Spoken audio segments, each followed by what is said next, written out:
We're less than a week away from the NFL draft, so it's a great time to do a 7-round mock draft. I am joined from Alex from Hail Mary Sports. You helped me this whole week putting together this sucker, and here we are, now ready to record it. It's been a bit of a time in the works, but we're excited for this. You took NFC, I took AFC. That's right. right. Wondering, it's not a Jets jersey, it's a Reggie White jersey. I know that you were confused at the beginning. I was. It's funny. You took the NFC and you're wearing Dolphins. I took the AFC and I'm wearing Philadelphia Eagles stuff. Gotta represent. Hey, I got Brady in the background somewhere, so. But this is true. We got a little twist on this. We're gonna go over draft class by draft class because it's an easier way to consume this type of mock draft. But the other person's gonna grade this mock draft. So I fought for this one. So if you guys don't like it, then you can support him. All right. So since I had the NFC, we're gonna start with the West because the West always gets put at last. We're gonna put it at first. We're switching things up. And I'm gonna start with the Arizona Cardinals? Question mark? I'm sorry, you were talking, so I went slow. I was just saying it's an alphabetical order. That's the reason we are, not because they're giving preferential treatment to the NFC West. Whatever. So I took Mikael Williams in the first round. Got a nice run stuffer. Because, you have Baron Browning. You have B.J. Ojulari. Very much like pass rushing types. Getting someone to pair up there with Sweat. And it buys you time to actually develop Williams. Carson Schwestinger in the second round. Their linebacker position ain't great. It's not great. Wyatt Milam. He's going to be playing left guard for us. I'm not a big Evan Brown believer. And then Dorian Strong, just a good fit to the Gannon defense, gives you corner competition. Chamari or Chim, DK. Wide receiver, he's fast. He go boom, boom, he go fast. They need speed on that wide receiving core. And Miles Hinton is just really a project option at tackle. That's about it. It was a day 3 pick. This is a day 3 pick. Well, while you transfer to the Denver Broncos, I will end up giving this draft probably a C. I hate to break it to you off the bat. I want a defensive interior pretty badly for the Arizona Cardinals. That's the biggest thing I'm stuck on. I think that Calais Campbell, Dalvin Tomlinson. You're talking about guys who should be 6 feet under, my guy. Like, I'm going to be honest. You need some youth. You need some girth. And this is the defensive interior class to do it. But yeah, no, big fan of Mikael, because of the upside there for the future. There's not a long-term option legitimately on the team for more than the next 2 years. I wish B.J. Ojulari were, but again, it's kind of like Miles Murphy. You can't exactly. Gave me a C. Because I did not like the fact. I love Carson Schwestinger. He is an alumnus from my high school. So I'm going to support him. Do not think linebacker is above the defensive interiors we had there in round 2. Speaking of one of them, I'll be talking about it right here with the Denver Broncos. Now, let me ask real quick. I did love Milam. Is this a basic A, B, C? No pluses, no minuses? I'll give you a C+. How about that? Let's not do pluses and minuses. It's a little too complicated. Well, I'll give you a C then. Don't give me a C+, dude. I was gonna be nice. All right, but whatever. We'll go to the Denver Broncos. I started out the draft by going Emeka Egbuka, hoping to get something in the running back core in round 2. You guys will see running backs got sniped and ended up getting a nice defensive interior weapon here for T.J. Sanders, who he's been getting criminally underrated. Just somebody that we've gotten prospect fatigue on. It's okay. It happens to the best of us. But in round 3, I knew we had to get some sort of running back weapon, and Dylan Sampson's a great home run hitter. I thought that value ended up at least making me feel a lot better. I'm getting the reliable receiver option in the first round. Then we got Aeneas Peebles there, a nice defensive interior as well to pair up with T.J. Sanders. Both of them have different strengths and weaknesses, but Peebles especially is a great gap penetrator. And to me, he's one of those guys who could even start day 1 if you need him to. And then we got Luke Lachey. I wanted to get some sort of receiving tight end with a blocking foundation. Iowa kind of produces that. Unfortunately, injury has been more of what's held him back more than talent. So I like getting that good value there. Jake Majors is just the definition of a high floor center. Pretty poor arm length. Like I think it was about 30 1/4 inches, but regardless of that, he played very well with it, and I do think he'll be a very solid backup lineman for a while. And then Baron Sorrell provides a great run defense floor at edge, and I love that, especially when you end up pairing it with I'm forgetting who's the edge rusher they drafted in the 3rd round last year out of Utah. Jonah Ellis. No, yeah, Jonah Ellis. He has more of that pass rushing floor. I like Baron Sorrell to be that depth with the run defense floor. So I thought that ended up being a draft I actually really liked. Yeah, I thought it was a solid class. Emeka Ibuka, does it feel rich at 20? It might, but not really, because it only feels rich trades. Because this wide receiver class, it's just you keep packing these wide receivers later and later and later. Yeah. Like Emeka Ibuka, phenomenal wide receiver. So I don't mind that. Peoples, you're higher on than I am, but we're in the 4th round. I don't mind taking a shot on your guy. I thought you filled in a lot of, not necessarily like needs, but at the same time added depth. I like looking to the future on that defensive interior with Peoples, because they're going to have some free agents next season. I would give it a B, because nothing really blew my pants off. Yeah. Which is a common saying. See, I'd give myself a B as well, even though you were very much against giving our own grades for draft classes. I was very against this. All right, I think I'm gonna go to the Seahawks. I think I like the Seahawks draft. All right, So Seahawks, baby. Kenneth Grant. I'm like, you know what? Screw offensive line. We're getting some meat in the middle. That way, Byron Murphy doesn't have to spend time playing in the nose. Just have that guy, hey, go, pin your ears back and get after it, son. Jonas Avenea, he's my guard. If Abraham Lucas goes down, he has right tackle experience. You can kick him at right tackle. Savanea has experience on both sides of the offensive line. It's perfect. Maxwell Harrison's just really good value. You have the character sussiness from like 4 years ago. Doesn't sound like the NFL is going to be too worried about it. So, and I guess that closed just recently. Yeah. So, kind of exceptional value for a guy like this at 52. 82, I think taking a shot on Charles Grant, who probably profiles better as a tackle, but in a wide zone blocking scheme, the dude can move. He can fly. So, we're just grabbing more offensive line help. Kyle Kernard was just kind of best value available. Like, you know what? I'll go ahead. I'll take another shot on an edge. The Seahawks like to do that. Then literally the remainder of this draft was just me drafting some of my favorite guys. Ty Felton, nice speedster, can create after the catch. Nick Martin, sure, he's short. He's not long, but golly, he flies around. Just give me that energy. Ja'Cory Krosky-Merritt has had a strong just Shrine Bowl week. Yeah. Probably would have had a big year if the NCAA wasn't, douchebags. And then Joshua Gray, legitimately, he might be tall, but legitimately could probably play center here, or at least challenge. And if anything, he has that versatility to play guard, tackle. And we're talking about a late round pick here. Joshua Simon, the dude blew up the combine. I'll take a shot on that late day 3, that tight end where you have Noah Fant. So let me have it, Alex. Give it to me. I'll do a little bit more of what you did. But even though I kind of like giving the grade off, I'll give the grade off the bat. That's my style. Give it to me off the bat. I'll give it a B. I think that, okay, so let me explain. I'm a lot lower on some of the players than you are. If I took it from your perspective, I'd probably give it, if we were doing the minuses, probably an A-. So I like that you address the offensive line, nose tackles well to free up Byron Murphy to do his thing. I love boundary corner. I love getting a project tackle. I actually really like the Kyle Kennard pick. That was arguably my favorite pick that you did, like for the value, because you can never get too many edge rushers. The value is great. Ty Felton, you and I are both a fan of. So, I mean, it's a little bit high for the consensus, but I think it's perfectly fine. Nick Martin is super fun. I personally love the idea of him going with McDonald. And even though he has limitations, smart defensive coaches know how to mitigate those. Krosky-Merritt is a really good RB3. And then I'm just not a fan of Josh Gray, but it's 223 who gives a crap. And I actually like Josh Simon. So it's just like I'm a lot lower on Sabanea and Max Hairston than you are. And Max Hairston, not just for the off field. I'm just not the biggest believer in him on the field. And then, but I mean, I thought it was good. Okay.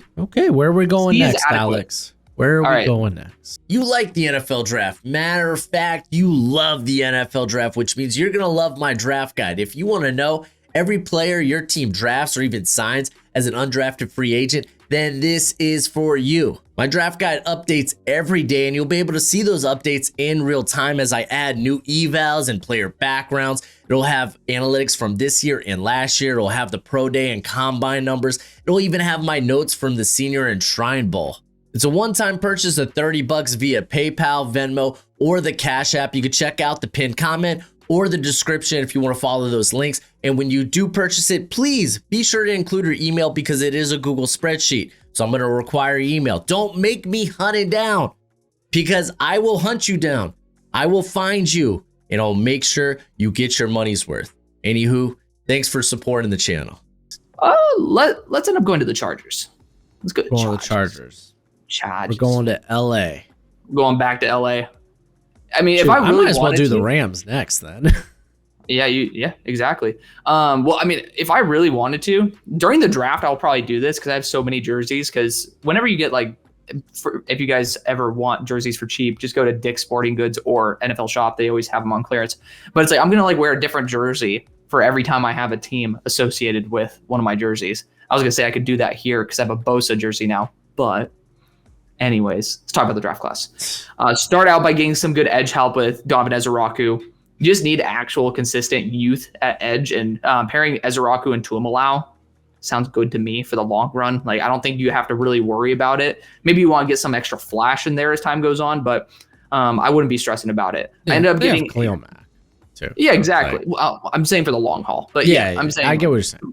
Some flash because right now Tuimalau and Ezeraku are a little bit more of those floor guys more than the ceiling. But you got Io Maynor as well in round 2. I just want to get consistency on the boundary, and I love the idea of being able to allow our beautiful Lad McConkey stay in the slot if he wants to.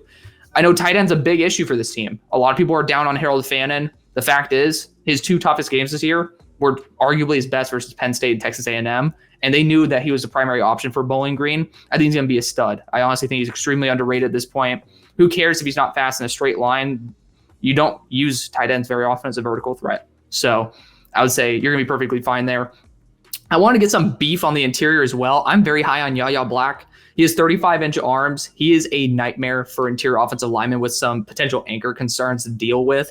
And I personally love what he brings to the table. He looked really, really good in Mobile, so I'm a fan of that. Then I wanted to be able to get a longer-term option in case Najee doesn't work out, or if you just want to have, pretty much some redundancy there with Najee, and getting Kyle Monangai. He's somebody who I think is a day one starter if he goes to a team that doesn't have a Najee Harris. I think he can beat out Najee Harris if he wanted to, but at 158, the value is incredible. He's pretty much a bowling ball who just bounces off people.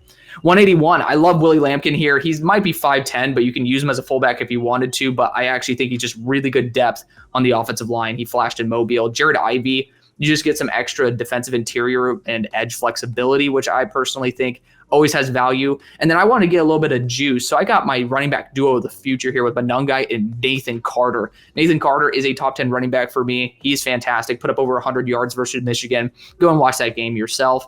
And then I ended up wanting to get some redundancy for depth at wide receiver because I think this team needs it. LeJonte Wester, he's very punchy, but he is in the 160-pound range. That's the only issue with him. But, again, redundancy for Lad McConkey. And then Warren Brinson, honestly, he ended up flashing quite a bit. He was in Dallas, I believe, right? Warren was in Dallas. He's at Shrine. Yeah. He ended up popping off to me. I didn't see him before that, but he actually looked pretty good in 1-1 reps. Worth taking the shot. Okay.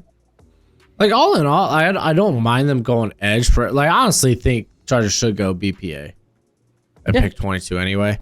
You got Manor out of Stanford. Manor. It's You were the one who got on my ass in summer scouting saying it's Io Manor. I know, and I corrected you months ago where I was like, yeah, I just found out the new pronunciation for it. Okay, Manor. It makes it even worse. I like Io Manor. Yeah. It sounds like baller. Yeah, it's fun. That's okay. It's a good draft class. You had a lot to play with. That's just insane. I do like Fannin. How high? Where's he roughly on your board? On my board? Because I can guarantee you were like top 64 on him before the hate started coming out. He's at 68. There you go. Okay, well, yeah, you just like he's fun. That's usually what you say when you don't like a big. Another I guess Will Disley's your inline guy, so I suppose you could use Fannin for a lot of fun. So I don't mind that. Like, you had a lot of picks, and I think you addressed a lot of things. Wait for the C grade. No, I was gonna give it a B. I thought it was solid. Yeah, I thought it was a solid class. I like Ezeraku. I like Manor. I almost gave it a C. I like Fannin. Okay. I don't self-grade it a C. I mean, you got pass catch and help for Herbert. You got a big meaty boy on the defensive interior, because honestly, that defensive line probably needs to take a shot or two. This class, Kyle Monunga is fun. Like, Nathan Carter, I think is good, like solid value here for the type of athlete you're getting. I mean, so is Jared Ivey. Didn't test well, but should be pretty good in that system. And the tight end merchant. Yeah, took a couple of shots on guys. I thought it was fine. I thought it was good. Here's the reason why I give myself a C. It would be like a C plus. You're a douche, Alex. We know this. This is why Draft Bros was supposed to be called Douchebag Sports. But I will just say, I thought I got a bunch of role players, not necessarily legit impacts, unless we have guys like Monunga, Carter end up really stepping up. I don't know if it's a super long-term thing, but I like the players. It's just when you're talking about future implications, might be you're kind of rolling the dice. Yeah. So with the Los Angeles Rams, we're going to stay in the same city. Colson Loveland, 26, home run pick. This is a win now team, in my opinion. Not to say they're not building for the future, but I think in the first round, you would like an immediate impact player. Yeah. And Loveland is that guy. The next few picks aren't necessarily immediate impact, but that's because your next pick isn't until 90. Tyler Shuck. Listen, he's got tools. He maybe can push Jimmy G as the backup, potentially. I figured, why not take a shot on a more seasoned guy than some of the other guys that were, I think maybe Quinn Ewers was the only other guy, maybe Milrow. We took a lot of the guys off the board. Yeah. Third. Cameron Williams, developmental tackle, maybe your right tackle of the future with Havenstein getting up there in years. Zoff Frazier, he's probably not going to start immediately, but there's not a lot of depth in that cornerback room, and with his tools, maybe. Yeah. I got Kane Madrano. I got one of the fastest, if not the fastest linebacker in this class, at least from a testing perspective, former track athlete. And I figured if this team's going to be running out consistently like one linebacker because they're throwing 5 guys on the line, give me the fastest one to play linebacker. Elijah Roberts was just good value. I didn't really want to pass up on him. Jalen Lane gives them a bit of a vertical element, probably to the slot. 2-2s on a 1-year deal, so to me that kind of made sense. And Malachi Moore is just, golly, that's fun. Him just being there was good value, and I think Cam Curl's on the final year of his deal. So now, Alex, give me that F. You ready for it? Yeah, I'm ready for it. I'd be itching for an A. Yeah? I'm gonna go B. Yeah, I'm gonna go B. Here's the reason why. You have to take into context the picks themselves. I'm not a huge fan of the Shuck move. I understand it 100%, but Loveland is basically a better Colby Parkinson. Also, shout out to another Oaks Christian Lion. Cam Williams is the long-term right tackle, which you need to have something at long-term for the right tackle. Zoff Frazier, I ended up actually, I don't know why it took me so long to get to UTSA's tape, maybe because Caddies ended up taking a hot minute to get it out, but he's someone who's a top 100 player for me. And I love the potential of him going even to safety as well with that range and the zone IQ. Madrano, honestly, keep him in LA at 190. You're getting a really good playmaker. Forgetting about the other picks that you did. Elijah Roberts, excellent value. And with the stunts they do, I actually think he could legitimately get certain reps. And Jalen Lane's perfect. Like, you're getting a potential starter at 201 with him in year 2. So I'd be saying B+, but I mean, I'd be itching for the A. Yeah, I mean, that's fair because it's not like they had a lot of premium picks to work with. I don't know if we had Demetrius Knight at 90. I don't think we did. But if he were there, that would be my move. But besides that, I'm sure we'll find out eventually. I know that we'll find out eventually. Yeah, it's just will we remember when we end up talking about it? That's a little bit more. Where do you want to head next? Let's go to Vegas. It's close enough in the letters. You know what's cool, by the way? It's not showing when you're scrolling through the list. I don't know if you're seeing that. So it actually just pops up, which is cool. That's cool. Yeah, I'm like, I was worried about it like looking a little wonky. But for the Raiders, again, this is kind of what we would do. So I just want to emphasize that off the bat because I know Will Johnson's not going to go at 6. But the corner core eviscerated. I wanted to get someone who I think is the best player in the class when healthy. At number 37, I ended up pairing backup Quinshon Judkins with Chip Kelly. They need a running back, 3-down back. I'm a fan of it. We got an X-wide receiver at 68 with Trey Harris as well. As long as the medicals stay good, he's going to be great. By the way, Jalen Milroe was available at pick 90. And so I took him at 108 because I brought up that Milroe was available at 90. Oh, I thought you said only yours. But regardless, I mean, I would have went Milroe over Shuck. I have him graded higher, but Milroe can't start now, though. That's the thing. He cannot. I think Shuck could at least be a competent backup. I agree. But Jalen Milroe also, I think, could use a mentor like Geno Smith. I really like the development curve for him to potentially even start. So that's actually probably the pick I'd want at pick 90 for you. At 143, Pooh Paul Jr., Chris Paul, linebacking core, needed some actual help. Chris Paul, honestly, really, really good value. Probably will be a day 2 pick on draft day. But Xavier Restrepo, even though he can't run vertical routes very well, if you look at the speed metrics for him running pretty much any other route except a vertical, he runs pretty damn smoothly, pretty damn fast percentage-wise. And it kind of feels like you're getting some redundancy in the slot, but, I mean, you're kind of getting another Hunter Renfrow, essentially, with Restrepo. Just high floor, not really flashy. On a side note, Restrepo ran one of the fastest gauntlets. Yes, that's what I'm saying. Like, when he's not just running a 40 or a seam, he is really on point. So I'm not even against Restrepo. I never thought he was like a really great fast athlete, but it's just, I'm not saying that, I knew it. No, like he ran much slower than I expected, but it was like, I never loved him for the speed. So it's good to see him where he's at. Jabbar Muhammad, really good dude. Got to meet him in Dallas, got to be able to talk with him as well. Like short legs, short arms. That's the big issue, but the guy's physical as hell. He is a gritty dude. And I mean, you look at him versus Ohio State, I thought he did actually phenomenally well, especially given now that we know the metrics, but didn't test well, isn't built well. Is he going to be the Bucky Irving from Oregon this year, but at corner? Maybe. I still have faith in him. To me, I think he's just around 100 on my board, but that's because I'm like absurdly high on Jabbar Muhammad. Then we got Jay Higgins. He didn't test well. He's not built well, but he just plays well. Worth taking a shot at 215. And then Xavier Truss. I just wanted to get some athleticism on the offensive line. Can play guard, can play tackle. Hoping that he could just end up staying at guard, though, even though he's 6'7". Yeah, like all in all, like, the Will Johnson pick's always going to be interesting because it's a roll of the dice that he's 2023 Will Johnson, healthy Will Johnson. I mean, even versus USC this year, he looked really good. Yeah, and I think that's fine. You know, I'm still willing to say I believe in that guy. Like Quinshon Judkins, he wasn't going to be there at 68. Get to reunite him and Chip Kelly. That's nice. Trey Harris is fine. Again, you get to this point of the wide receiver class and you kind of want to take types. Yep. Jalen, I don't mind Jalen Milroe. Shoot, if you're going to have him work on his ball placement, who's better? Geno Smith's the guy. But there are some better, but like the ones wanting to draft Jalen Milroe. But I mean, I think he's been in the top 2 or 3 the last 3 years. Kind of nuts. Yeah. I mean, a couple of these other guys, I feel like, you're kind of betting against the grain. Yeah. Again, with like Higgins, Muhammad, Restrepo.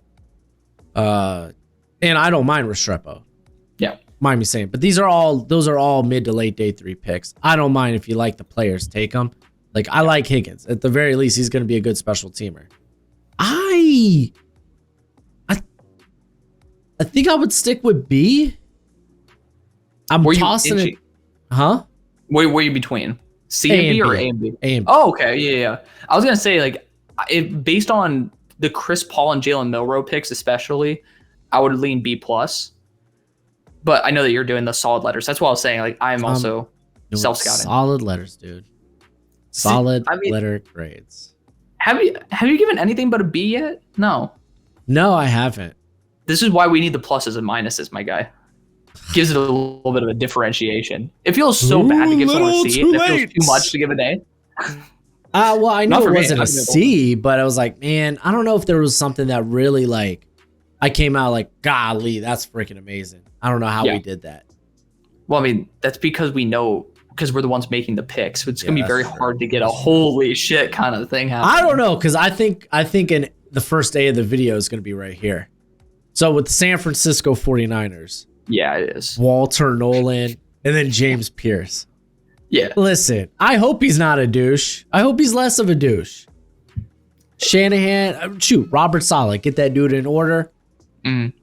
Big improvement to the pass rush. Anthony Belton was kind of a flex play. Maybe he's a tackle. Maybe he ends up a guard. I think that's fine. They need depth in the trenches. Danny Stutzman, I think he's like my linebacker 3 or 4. I mean, I could look. Legitimately, my ranking. You're like, I'm like, just look at the poll. Yeah, right. He's my linebacker 3. So I like getting that at pick 100. Greenlaw's gone. I wanted some competition for D winners. Quincy Riley, I thought was a good value. And I don't get why other mocks have the Niners going corner so early. I mean, I do. It's maybe because their boundary corner situation's kind of ass. How? They got Green and they got Lenore. Lenore's in the slot, my guy. Lenore kicks into the slot. Yeah, but he's like... But then they have Trey Brown, who's fine. That's the point. Like, fine doesn't really cut it in the NFL. I look at their trenches and it's like, dude, that's so much more dire. Their trenches suck. I mean, if you see the value there, I'm not saying that you should be going after like Trey Amos at 11 type shit. I got you. Yeah. Well, I got that corner anyway. Quincy Riley. Well, I took a shot. The guy who I normally go at 6, so that's what I'm saying. That's why I would. Yeah, Gojo wants to get. He knows his Chiefs are about to be up. That's what it is. Yeah, I know. Like I'm ready to talk about the Chiefs, but that's why I would say like boundary corner. If you have a Will Johnson on the board at 11, is why I'd say go early. Or if like Trey Amos is there at 43, and JPJ is not, then you could talk about it. So Tyron Ingram Dawkins is just kind of a big body, really good athlete. Was asked to wear multiple hats at Georgia. Get him in here and see if you could develop him. Brashard Smith gives you a pass catching option out of the backfield. Clay Webb, some more of that depth there on the offensive line, whether it's at center or guard. Jalen Conyers, I don't mind tight end depth. Kittle can't play forever. Justin Wally is a late day pick, along with Jarquez Hunter. I was like, you know what? I'm just gonna take some of the best players on the board. Hunter happened to be one. I know it's double dip at running back, but to be fair, this was a banged up running back core last year. Yeah. Why not? But yeah, I mean, this is the A territory. I would lean A- for what happened on day 3, but I mean, it's very hard to say anything about it. Walter Nolan, I mean, I'd prefer a trade back given the potential concerns over maturity, but you pair that up with James Pierce, who also has personality concerns. We'll see if mixing 2 guys who have potential character concerns is going to be an issue. Honestly, my 2 favorite picks were Stutzman and Belton, though. I'm a huge guy in Belton. You know this. So I think he'd immediately start. Yeah, he literally is. What's funny is I'll send you the picture. I literally have nearly the same size calves as Anthony Belton. I shit you not. I don't know how it's possible. Like Jesus built me that way, but you heard it here first. Alex, you heard it. Thick. I mean, you can see the pictures, but Jesus Christ, man. But regardless, I think you play left guard right away. If you want to, he can even play. He took right tackle reps in the Senior Bowl, so could be your answer there. And then Danny Stutzman, I have him as my linebacker 3 as well. He actually might be my linebacker 2. But regardless, he is a fantastic high floor linebacker for a team that absolutely loves their linebacking core. And then Quincy Riley on top of that, the value was spectacular. You get someone like Brashard Smith, who's a home run hitter there on day 3. Like, you do need to have some redundancy there. And I thought that, like, overall, hard to say that there's legitimately anything wrong because unlike the Chargers draft, you got impact a lot rather than just like pure depth. Yep. I'm shitting my own draft. All right. It's all right. I'm sure I have a few of those in here too. Kansas City Chiefs. I mean, yeah, Chiefs so the Chiefs, I started off by going Josh Simmons. Him falling to that point, he's my number 4 player in the class before getting hurt. sometimes you just got to take the swing on that. And I also do believe he has the ability to kick into guard. So regardless of whether Jalen Moore ends up being Jalen Moore from like this past year or the Jalen Moore that we kind of see from the contract he just got, you have an answer. So I really do like that. And then even if Jalen Moore ends up being a stud, you're probably not in the mood to pay $30 million a year, which maybe that would be the case if he's a stud. So you have your long-term answer, either guard or tackle, which I think is good value at 31. CJ West at 63. It's a little bit rich, but for me, I love the character. Got to also meet him at the Shrine Bowl. So really, really good locker room dude. Honestly, the nicest guy I've ever interviewed. But also somebody who is punchy. He's about 320 pounds. So you can end up using him at a nose position in certain odd packages. You can use him even like he has the athleticism to where you can kick him out. If you really want to get ballsy, which I know Spags gets ballsy from time to time. He tested out very well at the combine. Then you got Cam Scatabo, which is Isaiah Pacheco, but kind of like White. He just runs like he's a savage, man. He sheds contact. He runs with an absolute mean streak. And then you got Marcus Bowe, friend of the show. Love him to death. But also has that guard center flexibility that is going to be good depth there or could be the starter. Then later on day 3, we got Kyman Rucker, which Kyman Rucker, he's just been lost in the wind because he got hurt. But 2 games after he got hurt and came back, the dude ended up having like a 96 PFF defensive grade game because he put up like 12 pressures. The guy's a beast. I mean, he's a mismatch. He's a little bit undersized at like 6'2", but he ends up being 260, 265. So he has the frame for it. And then, he's been a mismatch. He's just a high floor edge rusher that I think is great value, 133. Then you skip down to 226. You got Isaac Tesla. And, I mean, talk about a big vertical slot.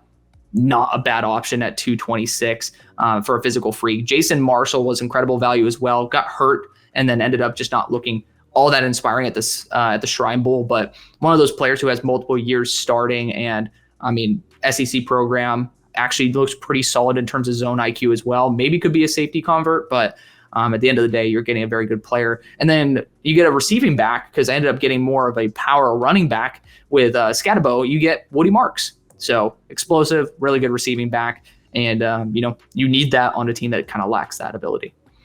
Nice. I actually kind of like this class, especially some of these shots at the end. Tesla, you're kind of banking on he's going to be a better pro than college player. Jason Marshall at one point was a highly expected draft prospect. He's supposed to be like a round 2, round 1 guy. I love me Woody Marks. I do feel like Scatabo it feels a little luxury, right? Feels a little luxury, but I get it. You are picking at 31, to be fair. Yeah. I mean, if any team needed it could do luxury, it was probably going to be the Chiefs. Yeah. Bo Simmons, I like those options at guard and tackle. Mm-hmm. West, like you mentioned, might be a little rich at that pick, but for what you're looking for, not a bad option. I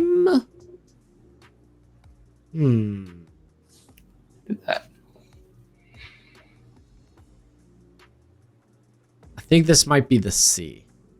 I was going to say I'd give it a C+ because I'm not a huge fan of 63 and 66. The rest of the draft I really like, but those are 2 pivotal picks, which I think CJ West will be a defensive interior 3 for probably the next 8 years. Yeah. You might love that. 63 might not. And then Scatabo, there's some questions there. So where do you want to move next on a side note? Do you want to go north, south, east? Let's go east. Let's yo-yo it across the country. All just right, fucking sling it. Do it. Let's go to the Eagles. All right. What East team? Eagles fans have been waiting. All right. I guess we're starting with the Eagles. All right. Let's here we go. So pick 32. I took Derek Harmon. Yeah. It was great value. It's kind of that Milton Williams Band-Aid. That way you're not just relying on Moro Ajamo. Ariante Ursary felt like the best value at 64. This could be your heir apparent for Lane Johnson at some point. Jonas Sanker, I was specifically looking for safety with a little thump to him. He's got that thump. It was available there. Gunnar Helm. The tape's good, and I mean his workout, he got hurt. I expect him. I think he's a better athlete than that. Just going to throw that out there. Got to be looking to the future with Dallas Goedert, which already was kind of talked about as a potential guy that could get moved. I guess we'll see.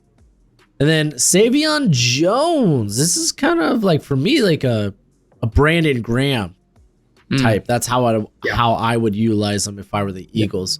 And then Jordan James was just good value. Get a running back there that can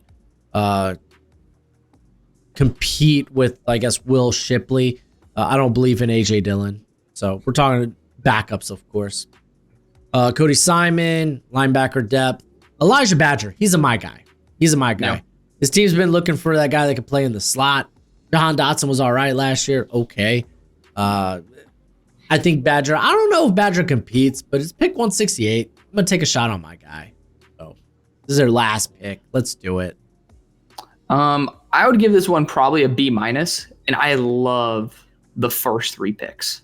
Like, I love them. Derek Harmon, instant fit, great arm length. I mean, it's a clear vision for what he's going to do. Ursary, I said it to himself in Mobile, go to Stout U. So this is literally my dream destination for him to grow for the next year or two to be Lane's replacement. Could be a guard in the short run, which I think would be pretty good for him to get that experience. Jonas Anchor is a dream fit for me on the Eagles. I'm going to take credit for the fact that I at least recommended it when we were doing the draft, because Jonas Anchor is my safety 4, and I'm a huge fan of what he could do there for Philly. Not a big Gunnar Helm guy myself, but fair. It was 134. Right, it's 134. It's better than Grant Calcaterra, and that's me, a SMU alum, saying that. Savion Jones, I see the vision. I'm just not a big Savion Jones guy. Jordan James, I prefer more of a power back, and so like to be able to replace A.J. Dillon. But Jordan James is someone who I have in my top 120. Cody Simon, you got to go for some linebacker help, and I actually like Elijah Badger quite a bit. So I would just say my biggest concern is you didn't address corner at all. I think it needs help. They're not. Fine, dude. They're not. What's our roster look like? In my humble opinion, they are not. Their boundary corner 2 situation is pretty dire. Unless you're kicking Coop to the boundary, which I don't think they will, since he is proven to be elite in the nickel, which is very valuable to Vic. But like, I'm not having Keely Ringo or Dory Jackson doing anything on the boundary. I'm just going to be honest. Okay. All right. Well, like, we have Jalen Smith, I think, available at like Gunnar Helm's pick. It's like, I know you're lower on him, but yes. I would just say that's a Vic Fangio type corner. Okay. So where would you go? Where do you want to go next? Oh, where do I want to go? So I'm going to be doing the AFC East. Let's talk about your Dolphins. Fins up, baby. Fins up. I'm wearing Eagles. You're wearing Dolphins. Let's go back to back. All right. So started out the safety core, ass. We go Malachi Starks. Fix that issue up pretty quickly in terms of safety 1.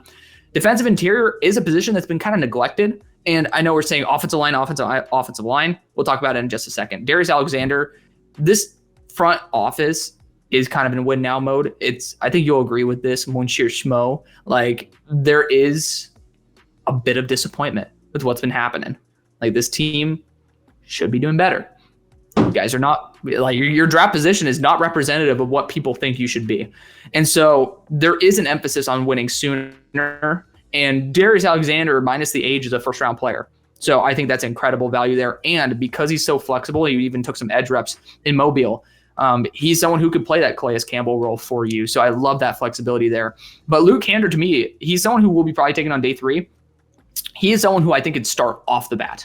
He is one of the highest floor run defenders, run blockers, and one of the best anchors in the class. He's not the most elite athlete out there, but he actually, Cincinnati had quite a few zone concepts that he looked really, really good on in terms of walling off like run lanes in zone runs. He might have been the best offensive lineman in the class. I have not seen someone wall off wide zone runs the way that this guy does. So even though the athleticism doesn't say he's the best at it, I honestly think he's fantastic. Denzel Burke, I mean, especially with the news of Jalen Ramsey, which is, I think, did that happen by the time I think it was like mid-recording this. Like we were talking about it. Yeah. So regardless of that, Denzel Burke's incredible value. And he's someone who probably should have been a first-round pick. And the testing says maybe something was off. So maybe the medicals will push him to this point. With Tyreek Hill being a big question mark, even though Tez didn't test out that well, you look at the gauntlet drill, he ran extremely fast for what you're actually looking for. I like that explosiveness there. Quarterback, kind of know. Also, these wide receivers are used to a leftward spinning ball. Dylan Gabriel is going to continue that trend there, and you pair him back up with Tez Johnson for the future. Safety is still an issue, and also boundary corner. I ended up going with Mac McWilliams here, who is a top 50 player on my board. Super high zone IQ. You can use him as a safety. You can use him as a corner. I do not care. And then Bryce Cable-Dew is a very athletic tackle who could be kicked into guard, but really good project there from Kansas at 224. Jake Brenningstool, you pretty much are just going to use him. I mean, hell, he's going to be someone who I think could stick to your roster at 231. Really good route runner. Maybe not the best athlete in the world, but pretty reliable even with his small hands. And then get some extra edge depth there with Johnny Walker. I just went BP at 253. Okay. So I don't mind Starks at 13. Our safety room's not great. Darius Alexander, I'd probably prefer to go guard or corner here. That'd probably be my preference. Do you have well, I mean, again, we've recorded day 1 and 2 before the Jalen Ramsey part. So day 3 is where we really addressed it. But do you not believe in Luke Kandra? I don't. Not so as a starter. Yeah, there's a difference. Yeah. It's like me with Savania, you with Kandra. Yeah, exactly. I would much prefer Savania. I would not. Yeah, Denzel Burke's interesting. I don't know. It's kind of tough to fully trust these day 3 corners in general, but I mean, someone's got to work, right? At least Denzel Burke, he had some hype coming into the year somewhat, or even the year before. I like Tez for this offense. That's just fun. That's just fun. I like Dylan Gabriel for this offense. It's better than Zach Wilson. Maybe Miami could finally, their moms can go out and he is racking up his body count there. I mean, he is not living according to the BYU ways. I'll just say. So Mac Williams is one of my guys, like Mac McWilliams. I like him. Really? I like him. We've talked like a billion hours, and not once have we truly bonded over Mac McWilliams. Yeah, right. I think he's a good fit for Anthony Weaver's defense too. Just quarters heavy. Yeah. How do you say this? Cable-Dew. I mean, don't trust me on the full pronunciation, but I just say Cable-Dew. Oh, okay. Regardless, I was kind of shocked he tested as well as he did. I thought he moved all right, but not like. That's because he's next to freaking Logan Brown, who's also a freak. Which is probably fair. It's comparison analysis or comparative analysis. And then it's some late day threes. I think this is a fine class. There's just things I don't love about it. I'd probably call it a C. I'd be giving it a B. Okay. But in retrospect, knowing what would have happened, probably at 48, I would have won a corner. And then at 98, I believe a lot in Luke Kandra. If you believed in Luke Kandra, would you give it a higher grade? Probably, but it's just, I think he's fine depth. I like him better on day 3. What don't you like about Luke Kandra? So might as well just pull up my analysis. But so he's got this nice little stocky build, right? Yeah, great anchor. And I feel like he moves well for that build. I don't think he's a crazy mover. Then again, I think his Tesla was actually pretty darn good. Oh no, it was fair. It was fine. His explosive numbers, golly. And then he was strong on the. He had 32 inches in the vert and 114 in the broad. I didn't even know that, if I'm going to be honest. Yeah. I'm just saying, tape-wise, he's semi-underwhelming. I mean, the first things I say about him is movement skills good, active hands, wide body. And let me look at the negatives. Contact balance and looks stronger, should play stronger. So I agreed with that. I think I ended up talking about how his arms collapsed quite a bit whenever he engaged. I thought he was a lot stronger than what he played like. Yeah, that's a starting guard. That's my thing. I think the anchor and then just his comfortability with zone concepts and gap concepts made me a lot more confident. Okay, where to next, Mr. Alex? It's your team. It's me. Yeah. I'm asking your opinion. Well, I mean, you got mad at me for saying the Eagles. I would say the Cowboys, but you never know. Screw the Cowboys. We're going to the Giants. There we go. See, I knew it. N is close to M, so I get it. Yeah. So I looked. I don't know if this is how it sounds like. It probably won't happen this way now, but I think regardless, if you stick at 3, if it's Abdul Carter or Travis Hunter, you're gonna feel like a big winner. Hunter obviously ticks a few more boxes in terms of the needs. So that worked out really well. I still think they're going to be in the market for taking a quarterback somewhere. Whether that's on day 2 or maybe day 3. Someone to throw on the practice squad or be that emergency third quarterback, someone to develop, at least inspire a little bit of hope. Jackson Dart. Jackson Dart's going to be the guy. He's going to be the guy. But Tate Ratledge, I think, immediately comes in and should compete with Greg Van Roten. So in my mind, 2 out of your 3 picks should be instant starters. And you can make a case for like Ty Robinson, who's just stupid strong, like stupid explosive, very straight line, no lateral ability to be fair. But I think that works next to sexy Lexi. Dexy. I was like, sexy Lexi. That's my nickname. That's my nickname for my car, actually. It's the Lawrence part. It messed me up. Yeah. I was like, all right. So Jackson Slater is someone I'm just higher on than the general consensus. I like whether he's ends up at center or guard.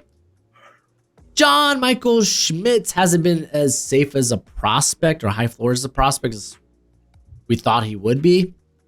I think he's been very Josh Myers. So take that for what you will. Tuden just gives this team a home run threat in the backfield. Like legit burner speed.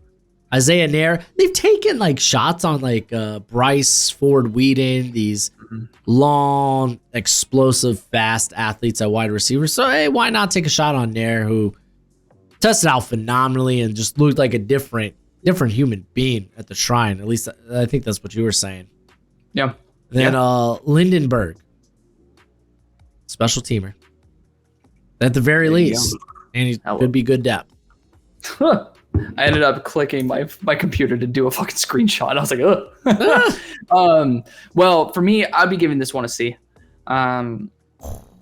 Yeah. So the reason you got Travis because I took Abdul, so you can blame it all on me. So, and it also wasn't what we would do for the most part. We had some realism blended into it, of course, but Trav, love that. Dart, don't believe in him. Personally, I would just prefer, I know that it's realistic for them to go QB, so I understand. I know that you're higher on Dart, but I'm just not. Ratledge, big fan of that pick. Robinson, just gonna be honest, I have him pretty solidified as a like 5th round pick. He's fun athlete, undersized, no lateral mobility. Jackson Slater, I really liked him. There's no all 22 for Sacramento State, so I don't have an official grade on him, but I would probably have him in that 4th to 5th round range. Understandable there, continuing to get some offensive line depth. Scroll down. Like I'll talk about Beischel Tuten there as well. Like my only concern with Beischel, it's a good value at 154, absolutely, but the fumble is just giving me a big pause. Regardless if you're a combine monster or not, like turnovers is how momentum shifts in the NFL a lot more than not. But at 154, I mean, you're taking somebody who probably is going to be an RB3 or 4. Isaiah Nair, I thought he looked really good at the Shrine Bowl. He definitely struggled to get consistency, but he ended up being able to shine in one-on-ones. And then Lindenberg, good value there. But yeah, I mean, you should be getting a impact player at number 3. I would say Ratledge was the one that I probably liked the most for the value. Okay, interesting. All right, so here with the New York Jets, we start out, get Armand Membu at pick 7. Love that. Right tackle, a big need. Also, similar development curve and needs as Olu Fashanu in terms of that athletic profile and, mechanics issues / room for growth. Then at number 42, I wanted to get something good for the boundary. Ben Morrison, before his injury, was player number 3 for me in the entire class. Loved him to death, but he was a top 10 player for most people until he got hurt. The question is, how big of an issue is that hip? That's going to be determined on draft day. Terrence Ferguson was my pick at 73. The question is at number 7, is it going to be Membu or is it going to be Tyler Warren? And I always say go after the higher player on offensive line and then pray that a weapon gets better, because it's very hard for you to hit on an offensive lineman later on and just going a weapon earlier.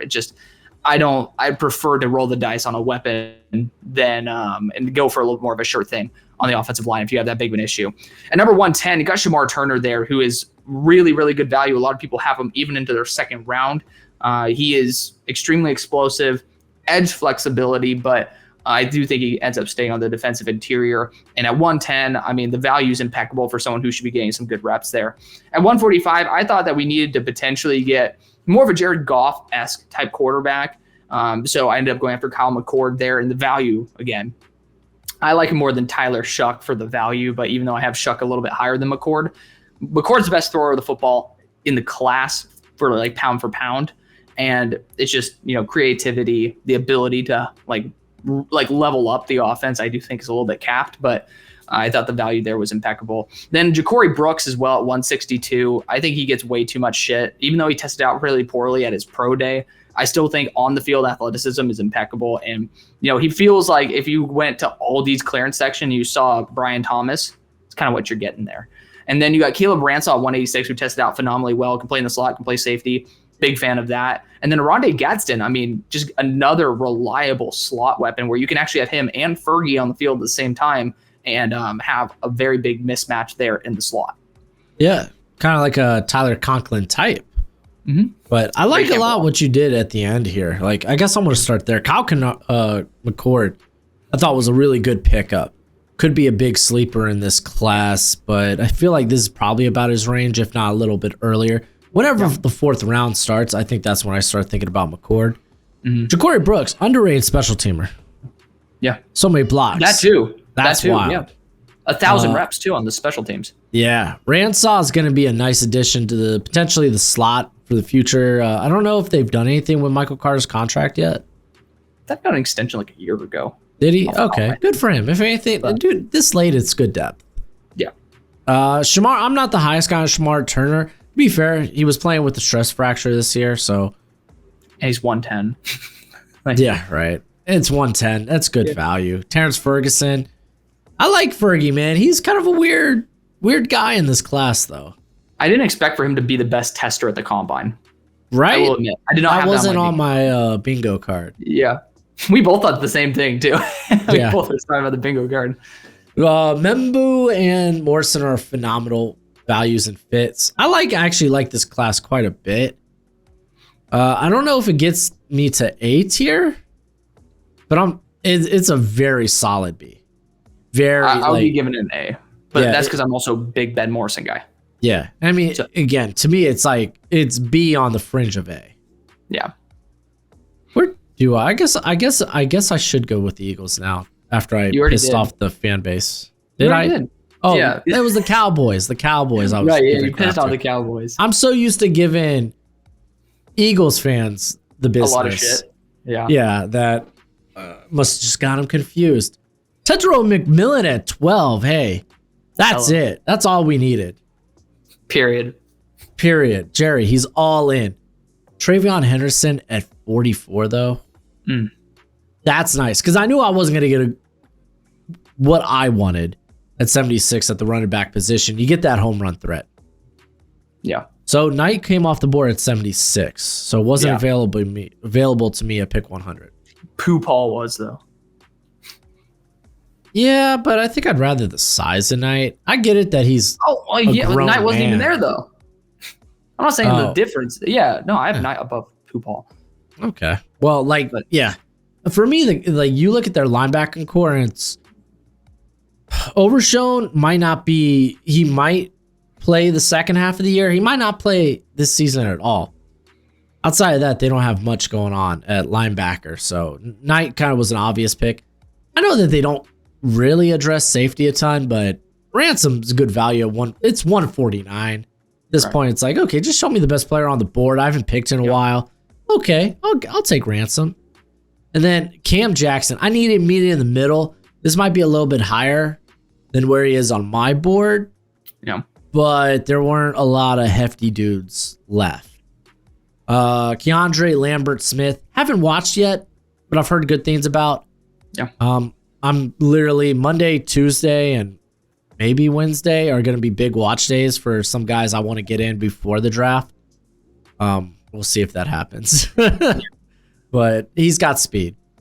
Caleb Rogers maybe could, if Brock Huffman can't fulfill the right guard position with Zach Martin now retired, Rogers could be a good option. He's got flexibility. He played center at the Senior Bowl as well. He played right tackle at Tech, so something to look for there. I actually really like these next two picks. I'm a big Marcus Harris guy. He's got like a shorter frame, doesn't necessarily have ideal length, but I guess it's better than what it looks. But he flies around. He makes plays on the ball. He plays with that dog in him. Then Dolak, man, another guy that's just never out of position. Deloche. Is it Deloche? I don't know. Deloche sounds sick. Sean here. I think it's Shaun. Stop. So he's just always in the right place at the right time. That was just, you saw that this past season. I think he had pick 6 in the bowl game. If not the bowl game, maybe the game before the season ender. Season finale, that's what you call it. I said season ender. Golly. We got it. Yeah. But if anything, he's going to bring some good special teams. Ahmed, and I don't have this last name down. I think it's Hassanin. Hassanin. Hassanin. He's going to be a bit of a project. Hasn't been playing football for a long time. But relentless energy, can get after it. Yeah. And he produced the last couple of years for the Broncos. So yeah. Good depth. Yeah. I mean, this one, I'd go for like that A- tier. I mean, Tet brings something to the boundary that you guys just don't have. Trey Henderson. I mean, I'm not overly high on Henderson to where I think, like, based on my board, this is ridiculous, but based on realism, this is ridiculous. Like, so 100% there. Demetrius Knight, I know you have a lot of short-term fills at linebacker, but that doesn't solve the long-term issue, and Demetrius Knight brings experience and high floor, so I really like that. Lathan Ransom at 149, he's my safety 8, so I think that's incredible value there. If you can end up getting a little bit of what was there in 2023 in terms of his red zone run defense, he's going to be an absolute steal, but he ended up not doing so well last year. And then Cam Jackson, we both agree, it's a little bit early, but beef. And nose tackle is like, you just got beef. And then Keandre Lambert-Smith, shout out to, I'm forgetting what it is. It might be like Young Money Sports agency that he has. So shout out to my boys over there. But regardless, fun player, 204, someone who I could definitely see competing there at like wide receiver 6. Caleb Rogers arguably is my favorite pick that you had here, but these last 4 I all really like as well. That's why I have it graded as A-. The Caleb Rogers, really, really good run defender, very athletic. Shout out to, I'm trying to remember if it's still No Flags Film, but my boy James Foster over on Twitter, he ended up posting a really good clip for you guys to be able to see the potential of Caleb Rogers. I like the idea of him at guard or center, but athletic, good run blocker. We'll see if he can end up developing into something. I love all the defensive backs from Cal. If I'm going to be honest, like, I don't know where you have Craig Woodson, but Craig Woodson's tied with Kevin Winston for me in terms of grade. Oh, really? I'm insanely high on Craig Woodson. I thought he was interesting. I think he's the best coverage safety in this class for the value. Yeah, I don't know. I didn't think he was like an elite athlete or anything, but he had some issues. Yeah, but his athleticism is not through the roof. Yeah, but if in that day 3 area, I wouldn't mind taking a shot on him. Yeah, I have him like right now at, I think, 90 or something. So, I mean, pretty close, but big fan of that. So I love all the Cal DBs. Marcus Harris is no exception. Deloche, either a good special teamer or honestly someone who can compete. And then Hassanin, first Egyptian, I think that'll be drafted. So that's also really fun. And he looked like he got into really good shape in the offseason at the Shrine, looked a lot healthier than he did on tape. And so I love that work ethic. On top of that, he is built very similarly to Marshawn Nealand. So you have someone who he can grow behind as well. So, I mean, yeah, A- right there. Yeah. There you go. See, I'm not all asshole. All right. You could be the Bills or the Patriots. What do you want? Let's go Patriots. We're talking about the We were talking about the jersey in the back. Go back to New England Patriots. So started out with a bombshell, Ashton Genty. Yeah. And I mean, so for me, my vision was you can go Tet there, you can go Will Johnson there. And again, I want to emphasize this is what we would do mock draft. But you also have to take it through the lens of, what the system they're going into, right? You can't just, say, oh, I'm going to put Tyler Booker on the Dolphins. Probably not going to work, right? But I digress. It'll probably be an upgrade, but still. Ashton Genty, I always look at, Vrabel had a lot of success with Derrick Henry. I think Genty could have a similar quantity of impact on the offense. Also takes off a lot of stress of the pass blocking side, which I think the offensive line is pretty direly needing. Mainly because I expected somebody to fall at 38. Josh Connolly did. So you have your left tackle there as well. That was the vision. So because some people go weapon at 38, tackle at 4. I trusted the value of tackle to fall to 38. Then I got a high character, high ceiling, young, developmental, athletic edge rusher who's a great run defender at 69 in Femi Oladejo. Ended up getting a weapon because I thought the value was just right with Elijah Arroyo at number 77. If his knee holds up, I thought that would be a great long-term answer there. At 106, I said, screw it. Dante Thornton is a freak athlete at 6'5", and I want to see where he ends up. And he runs some limited routes, but he runs them very well. And with Drake May's long-range throwing capabilities, I could see that being a really, really good receiver to add to that mix. And then 144, I just wanted to get some really good energy in that locker room. And I know Vrabel's going to love how Kobe Bryant turns it up to 100 every play. And you also have him on the boundary, safety, and he hit sticks for being 170 pounds. So I love that for him. I think he was up to 180 at the combine. 171, you got Jack Nelson there, who's in a long-term left tackle starter. So you have someone with a lot of experience, someone who I still have in my top 100. Or actually, I believe he's like right outside at like 110. Pat Bryant, he's just been lost in the sauce because he didn't test out that well. Never looked like he was a great athlete on tape, and people loved him. We're just going to be the beneficiaries of him falling here in this situation. One of the guys who's very reliable there and utilizes his size well. And then Zeke Biggers, man. I mean, really good at the Shrine Bowl, really athletic for his size. And I honestly thought that he's just a very high floor player to add to a relatively unstable health-wise defensive interior there with Barmore. So glad that the blood clots are gone, though. Yeah. Man. Yeah, you really threw a wrench into things with Genty this high. Yeah. Definitely made it also interesting. Raiders fans. Yeah. That's why Raiders fans didn't get Genty, FYI. Yeah, or Bears. Bears. Man, getting Connolly in 38 is really nice. I love those first two picks. I love Oladejo as well. Oladejo. So, sorry, I'm out here in Arizona, so. Shout out to NFLSE for doing that. Yeah. They ended up saying it better than I did. Yeah, those J's are pronounced as H's from where I'm from. But Elijah Royals, Elijah Royals a favorite of mine. They got Austin Hooper, but he's on his last legs. So yeah, it's a long-term deal. It is. Dante Thornton, honestly better than Tyquan Thornton. So, like, I feel, I don't know, man. I would love if it's just, this isn't the wide receiver class necessarily to go wide receiver early. So it kind of like complicates the grade here. Well, at 76, we took Trey Harris. So it was kind of the hope. And I ended up kicking myself in the nuts by doing that. But I could have ended up getting the easy A with Trey Harris there at 77. Yeah. I think I would probably go with a B. Okay. Dude, I love Kobe Bryant, man. He's just a little pissant. Pissant. Yeah, like in the best way.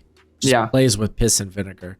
Yeah. But yeah, I would probably ride B. I think it's a solid class. Yeah. You can probably make the complaint that we should have went offensive line a little bit earlier than 38. 171. Well, yeah, I mean, going like double dipping. Yeah. I mean, you have so many developmental players. I'd give it. I'm most proud of this draft comparatively to like most. Yeah, I think it's with the curveball. Yeah, with the curveball, I think this could end up being a really impactful class. Yeah. Well, this one will be quick. because it's the Commanders. I had 5 picks. I went with Shamar Stewart. I was like, I would like an edge here. Let's see who falls to me. I had the option of Stewart. Like, give me that freaky upside. Just give it to me. Kyle Williams is 61. Instantly, I think could come in and play either outside in the slot. It could be a vertical play. They lost in De'Ami Brown. I liked it there. Damian Martinez. Brian Robinson is a free agent, but he also has struggled to stay healthy. Martinez, I think he's very scheme fluent, and he kind of showed that in Miami where he had to jump to a different scheme where there were more gap man blocking, and I thought he did a really good job. He really caught on as the season went on. Yeah.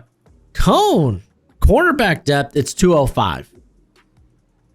Taking a shot on a guy. Yeah. Speaking of taking a shot, I double dipped at edge. I went with Joyner. I like Ja. I think he's got some tools. Even if he ends up just being like this Y9 DPR, I think I'm okay with that. It's 5 picks. I figured, maybe they're happy enough with the current state of their offensive line that it could hold up as Cosme gets healthy. So here it is, Alex.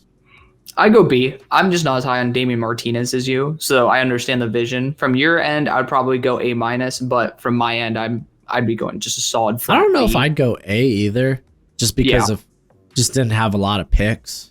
Well, I'm saying for the picks, adjusted for the picks. I like Shamar Stewart because I think he's a high floor player given his athleticism and run defense, and then you pair him up with someone who knows how to maximize edge rushers with Dan Quinn.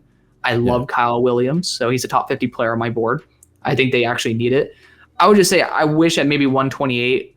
I mean, you got to go running back. I mean, this team does need some juice there. It's tough with the lack of picks because I want a boundary corner for him, a running back, a wide receiver, and an edge. Yeah, and I mean, to be fair, those picks turned into Laramie Tunsil and Debo Samuel. So it's true. Kyle Williams is better than Debo all day. But anyways, I think we're now down to. Do I got to do the Bills still? Yeah. You got to do the Bills. This is the last one of the East. Dude, I did not know I did this. Helly. Trying to remember. It's been a few days since we finished this. Yeah, it's been. So if you guys are wondering, we recorded on we ended up doing this on 2 separate days, and then we ended up waiting like half a week to end up recording this because life exists. But Trey Amos, to start out, big physical boundary corner. I comp him to why am I tripping up on people's names? Tyson Campbell on the Jaguars. So big physical, always at the catch point. Big fan of that. JT Tuimoloau at 56. I thought the value was impeccable. Like, he's someone who will be the long-term Joey Bosa on the team. You need to have that. It's great value there. I want to be able to address the defensive interior as well. I don't think it's as pressing as maybe I think it is. And so I ended up taking one of my favorite defensive interiors in the draft and tied defensive interior 3, Omar Norman Lott, who just doesn't have the quantity of run snaps that you'd want, but I actually thought he did well in the limited amount that he had, and he has crazy athleticism. Isaiah Bond, even with all the BS, was at 109 because we were discussing it, and even though there's a chance he continues to fall, and he's going to fall very far, Mr. Schmo was debating on taking him with the next pick, so I was like, fuck it. So I ended up getting a deep threat there on the boundary. Hopefully everything checks out, and he just turned himself in because he just didn't want an outstanding warrant. And fingers crossed, it is an allegation. He did also file defamation. Defamation. Yeah, defamation. Yeah. I mean, even if it's not true, of course, you're going to do that to save your ass in terms of draft stock. But I mean, fingers crossed that the defamation case is valid instead of just like a cover up. But like, regardless, talent's there. Hoping the off the field is, a little bit blown out of proportion. Jalen Reed's good value at 132. He is my safety 11. And this team needs to get some extra juice in that deep secondary portion. Upton Stout, very similarly. I just thought, I'm going best player available. You can never have too many corners. You can play in the slot. You can play on the boundary. You can play safety. His zone IQ is not as good as what I would hope for. But this dude near the line of scrimmage is also he's a pissant, in my opinion, as well. If we're going to be talking about that, because he's like 5'8", 180. And then Jaden Blue, I honestly thought, even though he has the fumbling issues, he kind of is a James Cook type. And if you have issues with James Cook with that contract, makes sense. I ended up saying, screw it. Just because we have Jaden Blue doesn't mean we can't get also some excitement at the running back core with LaQuint Allen, who is a day 3 player who I think could start right away. Amazing blocker. Honestly, an amazing receiver as well. So you're not missing out on third down if you have Jaden Blue and LaQuint Allen on the field. He's just smart player, a little bit athletically capped. And then Tyler Barron, also a 4-3 edge. The definition of just consistently good, but maybe not flashy. And then John Williams at 206. I mean, John Williams flashed in Dallas at the Shrine Bowl. I thought he was absolutely amazing for what he ended up coming in with stock. He ended up flashing quite a bit.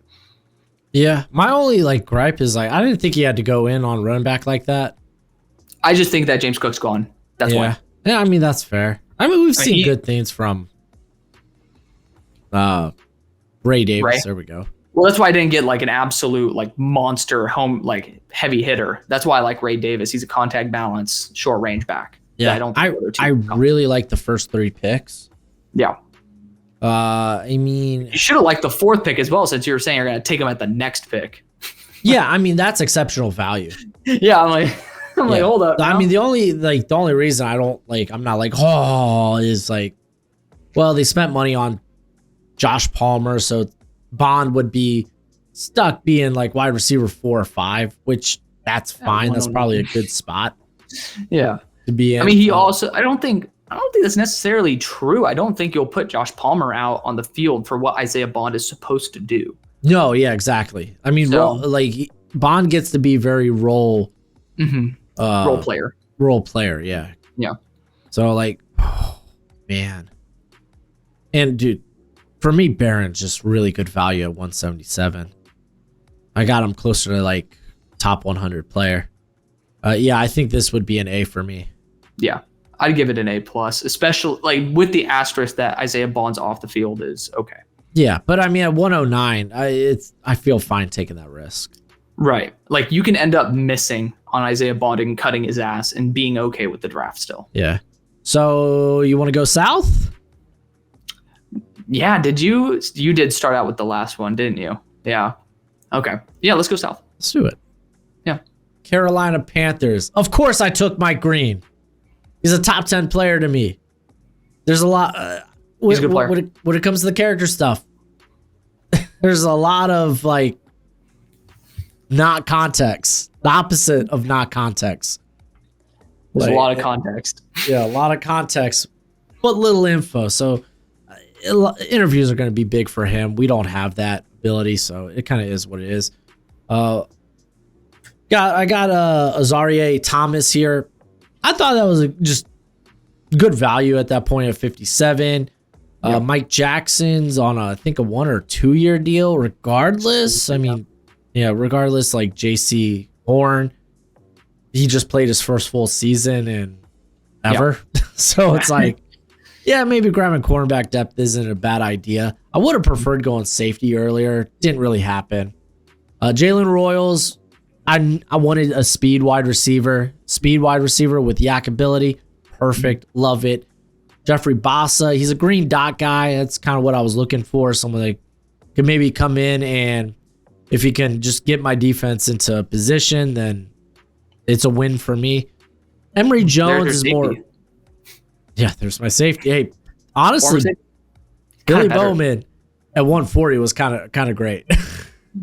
That's kind of nutty value. He's legit, just ball hawk. I think you're talking about Emory Jones though. Don't skip over Emory. Yeah, we can't skip over Emory. This is kind of a few developmental dude, because Moton, he's up in there in years. I think he's 29, going on 30. Yeah. Still might have a lot left in the tank, but Akem Ekwonu, they got to decide if they're going to put the 5th year option on him. They should. They're going to extend him. They should, in theory, but at least maybe develop it in Emory Jones. If you put the 5th year and then you decide you don't want him, you might have something there. You might, because he was formerly what we thought would be a 1st round pick. So there's that there. Shamar James is my guy. Another guy that was a green dot on the Florida defense. Flies around. His on the field speed is much faster than what he tested it out to be. Drew Kendall, they got Mays and Colbert there. Colbert, he's had some injury on issues. Short-term deals too, though. So it's not exactly. Like, yeah, so I mean, I was just taking a shot on a guy that I was shocked, not shocked, but I was surprised was still on the board. Kenan Crawford, even if he's just a special teamer, this is a guy that has over 1,000 snaps of special teams experience, but he also tested out like a freaking stud. Yeah. So who knows? Maybe it's something for the future.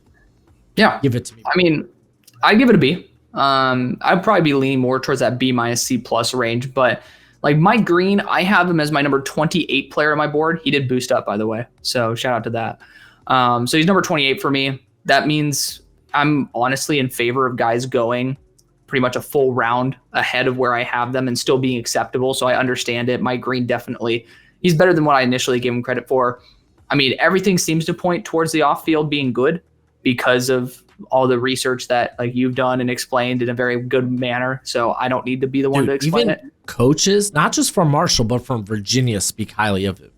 Yeah. So fingers crossed, just don't stalk girls. That ends up working out for you.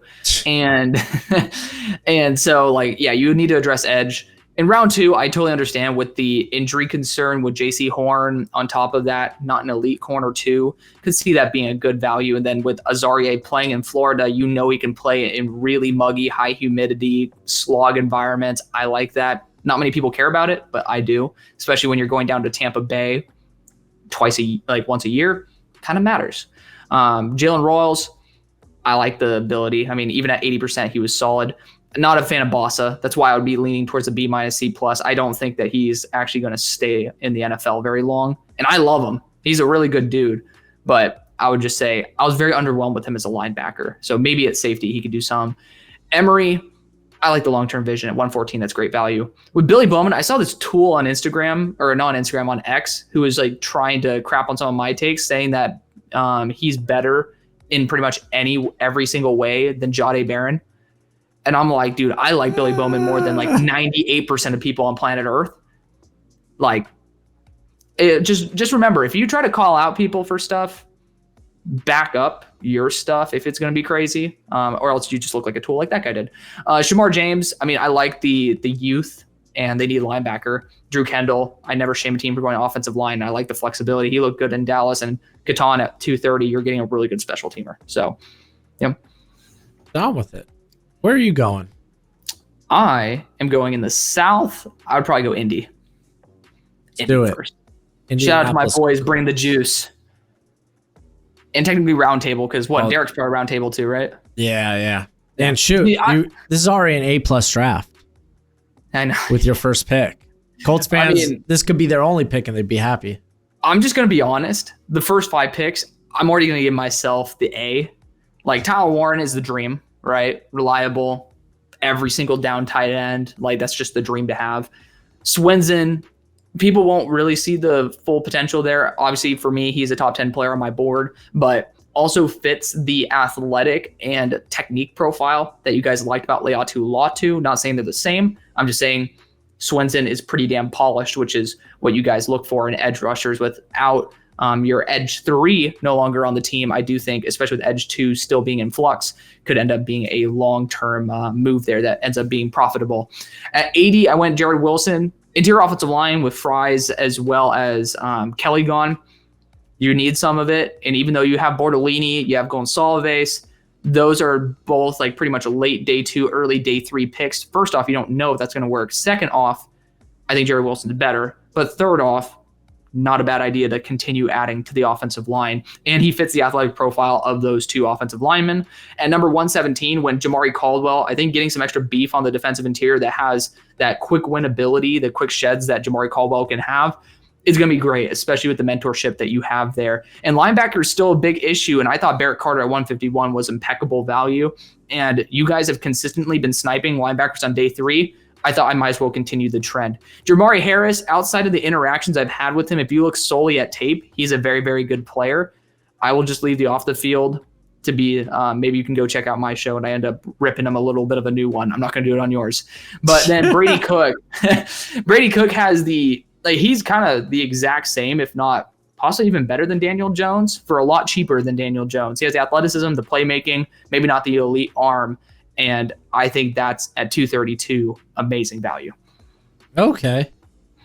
Now, I'm not as high on that. I'm not where you're at.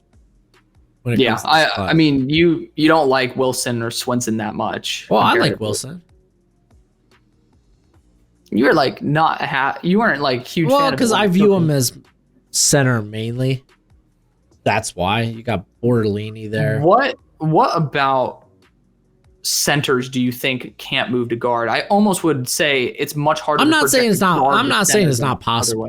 I'm not. Yeah. Well, I'm not. I mean, obviously, anything's possible. I mean, hell, Jared Wilson could become a tight end for all we know. But like, he's athletic enough. Evaluation.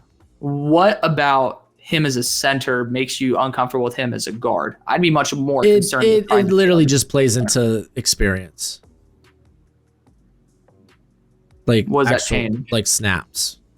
Like, so you're just saying because he's just played center exclusively almost. That's my only gripe. And with Wilson at this pick for the Colts, it's not a big gripe. What do you think you need to learn more, like at a rate where it's too uncomfortable moving him to guard? Like, what area would you say he'd need to, besides experience? I mean, of course, people will change a position. It's not like, oh, I play center, so I can play every position now. But like, where do you think the learning curve is from center to guard? Because I'd be much more concerned of a guard to center because, like, can you snap the ball with him? Like, well, yeah, no, that's fair too. Like, that's what I'm scared of. With him specifically, just coming out of a different stance, explosiveness. You're not down low like that. Yeah. I don't know. Again, we're nitpicking. I'm nitpicking. Oh yeah, I was just curious. On a guy that's probably early depth. Yeah. Caldwell, I like Caldwell. I think that's a good fit here. Yeah. So I don't know. I feel more comfortable with a B grade. I don't love the Cook pick. I think it's like they've already made their bed. Just use that pick elsewhere. Really? From the coaching staff perspective, you've made your bed. I think it's either Anthony Richardson's the guy or he's not. Danny Dimes isn't going to save you. And I don't think a late day 3 guy is going to save you either unless they're Brock Purdy. Well, I mean, you're not getting Brady Cook to start. He's kind of supposed to be cheaper Daniel Jones. Yeah, I think I'd rather probably look for a special teamer. This juncture. Again, I'm nitpicking a day 3 pick. So fair enough. Get off my back. I think I would ride B though. I think B it's a safe B. Okay. Safe B. No way it's a C. Just struggle with putting it at A. All right. Where do I want to go? You hate these players. I hate these players. Let's go with the Falcons, dude. This is going to be short. Ugh. All right. Nice and 5 picks. Jalen Walker. I don't know if they go edge. They might believe in their guys. Yeah. Just give me a guy that right away can pin his ears back and get after the quarterback. That has a little flexibility, a little hybrid ability. Gojo doesn't want to hear this nonsense, apparently. I mean, again, I also want to emphasize while you do that we did this as a hybrid of what we would do and also semi-realism, but much more emphasis. Yeah, it was much more what we would do. Yeah, so that's why Walker's here. Yeah, I think that's why Kevin Winston's at 46 because, well, Simmons didn't work last year. If you could get someone that could play next to Bates, you're probably feeling great about that secondary. Yeah, I wouldn't mind a corner and corner depth, but Winston was probably the top guy on my board at that moment. Josiah Stewart, coming in. I want to reaffirm. This team hasn't had pass rush in like 2 decades. We need to solve that. Stewart can do that as a DPR. Thomas Fedone, there's length. He could continue to add mass. He could probably eventually be maybe a tight end, at least tight end 3 early on. Don't know if he could be a starter. Connor Colby, some depth along the offensive line. Also kind of a best player available. I thought he was a good scheme fit for Zach Robinson. I'd be rocking a B on this one. Walker's incredible value. Yeah, I mean, it's not a very inspiring draft, but there's something I will heavily disagree with you on, and that's Josiah Stewart. I do not think he's a DPR in any way, shape, or form. I think his best asset is his run anchor. I think he's an early down edge rusher. And I don't think he's very good as a pass rusher, regardless of the statistics. I think he got very lucky by offensive linemen making mistakes, which doesn't happen in the NFL. Okay. But as a run defender, he's really good. I don't feel great about undersized, lack lane. But he's short. Lack height. Yeah, I mean, he's stout. That just means he's going to get engulfed. But he hasn't done it even versus guys who are 320 plus. Like, I mean, versus Donovan Jackson, he can hold his own. And, I mean, Donovan Jackson. Well, Donovan Jackson's more of a navigate through traffic type of guy. I'm just saying in general. Like, every single game I saw Josiah Stewart, like, he just consistently held the edge better than pretty much anybody. Kevin Winston, I have him noticeably lower. But, I mean, I think it's a great fit. And then the other two are day 3 impact players that potentially might get cut. Might not. Stop. I mean, they could. You're already shooting these guys down. I mean, they could be cut, but regardless, feel free to Russian roulette me on the next team. All right, I will do that because I think I already know where I want to go. Okay, Jaguars. All right. Well, I'm a fan of this one. Hello. So it's a good draft. I'll say that. Yeah. I mean, it's a little. People are going to see 107. Sticky at 107. People are going to get scared of 107, but again, I want to emphasize this is what we would do primarily mock draft. And day 3 is an absolute crapshoot. We saw like random players from British Columbia get drafted last year, so like pipe down. But we went Mason Graham at 5. People have talked about it enough to where I don't need to talk about it. I think that it's better analysis to talk about Savone Ravel Jr. at 36. Boundary corner 2 has just been not addressed at all. Like, period. They haven't been addressed. And Savone, if he can stay healthy, is incredible in terms of matching the intensity and the ball skills that you can get with Tyson Campbell. So I think that'd be a nice 1-2 punch. Tight end, I do think is relatively lackluster. I think everybody would agree. Mason Taylor is probably going to be around 2, and then Todd McShay even hinted to him at 32. So, I mean, at 70, I think the value is impeccable. He's a standard tight end, really good value there. 88, DJ Giddens. I think that with ETN's 5th-year contract not happening. He's probably not going to be back on the team. You need somebody who could be a home run explosive back. And even if DJ Giddens tested out like he had home run hitting speed, but maybe like on tape, you can sometimes get caught in certain areas. Maybe he just limited himself. I've been a big riser in DJ Giddens since I comped him to going best fit for McDonald's, but I will just say I'll eat crow on that one. He's a much better back than I gave him credit for. Andrew Armstrong's a big my guy. I mean, everybody who watches Andrew Armstrong, I swear to God, it feels like Braden Swinson, but less people watched Andrew Armstrong. Like, every time someone watches Andrew Armstrong, they're like, wow, I really like this guy. Why is no one talking about him? He's just a little bit older, but I mean, you allow him on the boundary. He's he's a solid athlete, really solid routes overall, and it allows you to use Brian Thomas wherever you want. Ashton Gillette tested out much better than I expected. I did not expect him to be a 4.6 guy. Did you? I didn't expect him to be 4.6. I didn't expect that. I did expect at least 32-inch arms. Right. But like, he is an absolute pocket pusher, so you don't need to. He's not going to be a starting edge for you. But in certain, like, if you really want to kick him even to the inside, I love that. And then I ended up going after best player available at 142. Sebastian Castro is my defensive back 3. Defensive back being slot and safety. I think that this guy is a little bit underwhelming as an athlete, tested out better than I think he plays, but he's physical, he's smart. At 142, there's nothing, in my opinion, that could have been better. I know you're going to disagree, but I'm just a big Sebastian Castro guy. I don't mind him at this range. I mean, that's what I'm saying. I like him on day 2. But Chase Lunt is my next guy at 182. Very athletic tackle from UConn, and, you know, he ended up having some really good game breakdown. I'm forgetting with who. He ended up doing, like, explaining. They did a tape breakdown with him, so it was really cool to see. And, you know, developmental tackle. Curtis Rourke, honestly, I just thought of high floor backup quarterback. I mean, he's just a really good backup to have. And then Robert Longerbeam tested out better than I expected. Had some really good games in terms of pass breakups. He will need a lot of development, but I mean, feels like a shorter, worse version of Savone Ravel. Like, if you just chopped part of his leg off and attached the feet, like, you end up getting Robert Longerbeam. Yeah, no, I like this class a ton. I wish you had got like a true safety at some point, sure. But neither. That's why I have Castro, but he's not rangy. Right? Yeah, I think you got a lot of competition for slot with Longerbeam and Castro, because if they're gonna ride in there with, I mean, dude, Jordan Lewis, he's fine. But those first first four picks, golly, I could see those guys being starters in a year or so. Yep. Andrew Armstrong, I think he's a good compliment. If you're looking for a compliment, that's a big my guy. That was a big reach for a my guy. Yeah, and I like Strong's tape too. Yeah, I like him better than Tesla. Yeah, and just everyone looks at Tesla and like, oh, he big and athletic, and it's like he big, athletic, unproductive. Right. Armstrong was a productive one there.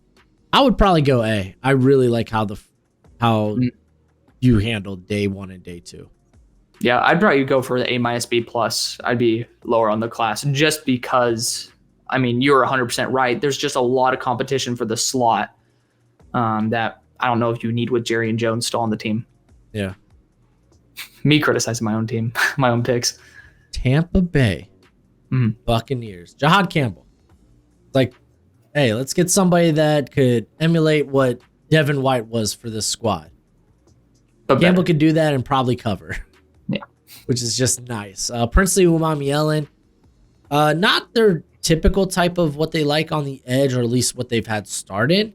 Just from a like speed and tools perspective, but he's long. I think he's a good technician. I think you're going to get someone who could be very successful in that rotation with Reddick and Diaby. Makuba, man, I love Makuba. He plays with nasty. I mean, they had Winfield playing in the slot, box deep, and you could keep that with Makuba, who I think can play in the slot. I know they got Tyke Smith, so I'm really looking at Makuba as more of a center fielder, potentially, at least to vie for that. Vernon Broughton would be my Logan Hall heir apparent, hopefully. He's long. He got stuck playing in a very, very good Texas defensive line over the last couple of years that's been producing a lot of NFL talent. Jordan Hancock could play probably inside and out. And he's actually played more safety than outside corner, but I think he's got the build and honestly the athleticism to play on the outside. So that was more of a, okay, let's take a shot on a guy. I got a blocking tight end. I got CJ Dupree. He blocks. I'm going to go with the C for this one. Like maybe a C-. Well, so here's the reason why. With Jahad, I love Jahad. You know that. I love the potential of him being an edge rusher as well. But, of course, with the shoulder injury or with the shoulder surgery, there is a chance that he continues to fall, and shoulder matters to teams. Especially a linebacker, some would say. Yeah. When you're looking at linebacker, it's kind of a big deal. But I'm not a big guy on Princely at the same rate. I mean, the fact that he ended up bulking up to the 265 range, it's a little bit weird because I didn't think he needed to. I'd rather him add a little athleticism given his technique than add more weight. I just didn't think that was necessary. Makuba, I'm a little bit lower on, but I still like the fit quite a bit, especially if you're using him as a pure safety. I'm just not a big Vernon Broughton guy. I think he's like defensive interior 22 for me. So that's one of the big reasons. The biggest one's Jordan Hancock. Just not a believer in Hancock myself. And then I like CJ Dupree actually quite a bit. Okay. So, I mean, I liked your first and last pick the most.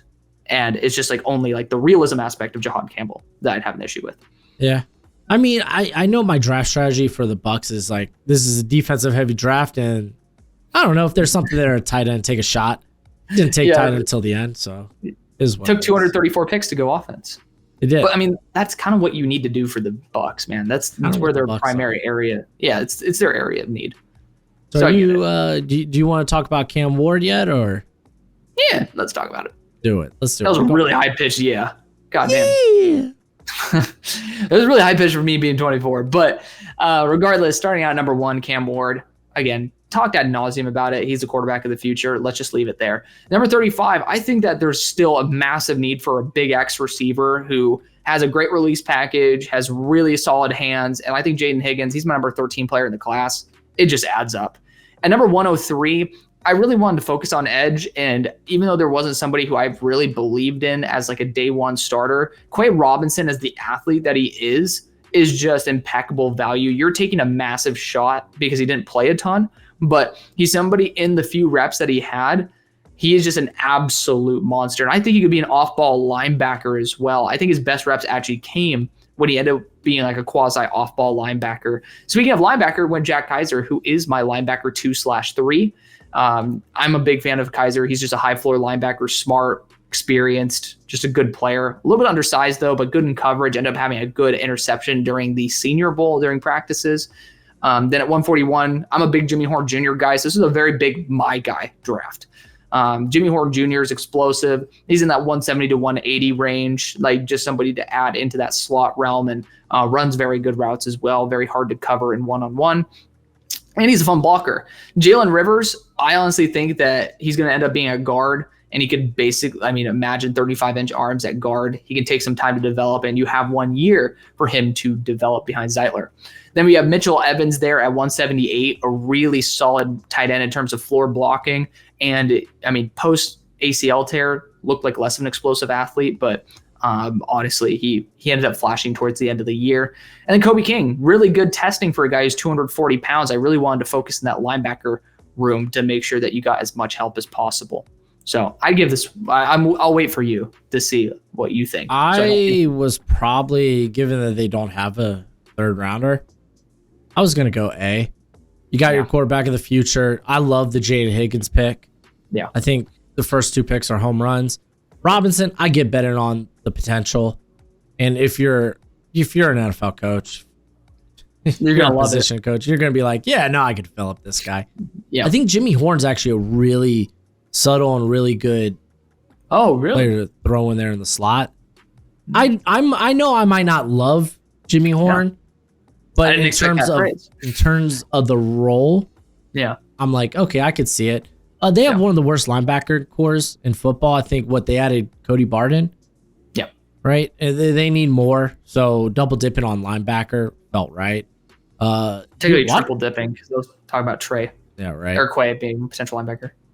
Mitchell Evans. This was, I thought, a sneaky, could be a potential steal when it's all said and done. I like the draft a lot. Yeah. I think you hit it out of the park with what you could for the Titans.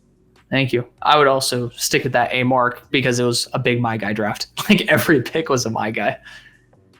All right. I was happy with it. I was very happy with that pick or with that draft.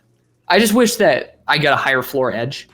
Like that would be the only area where I'm like, but if wishes were fishes, then the world would be an ocean. I've never heard that before. No? Oh. No. Little old wisdom there. I took Shador for the Saints at 9. Yep.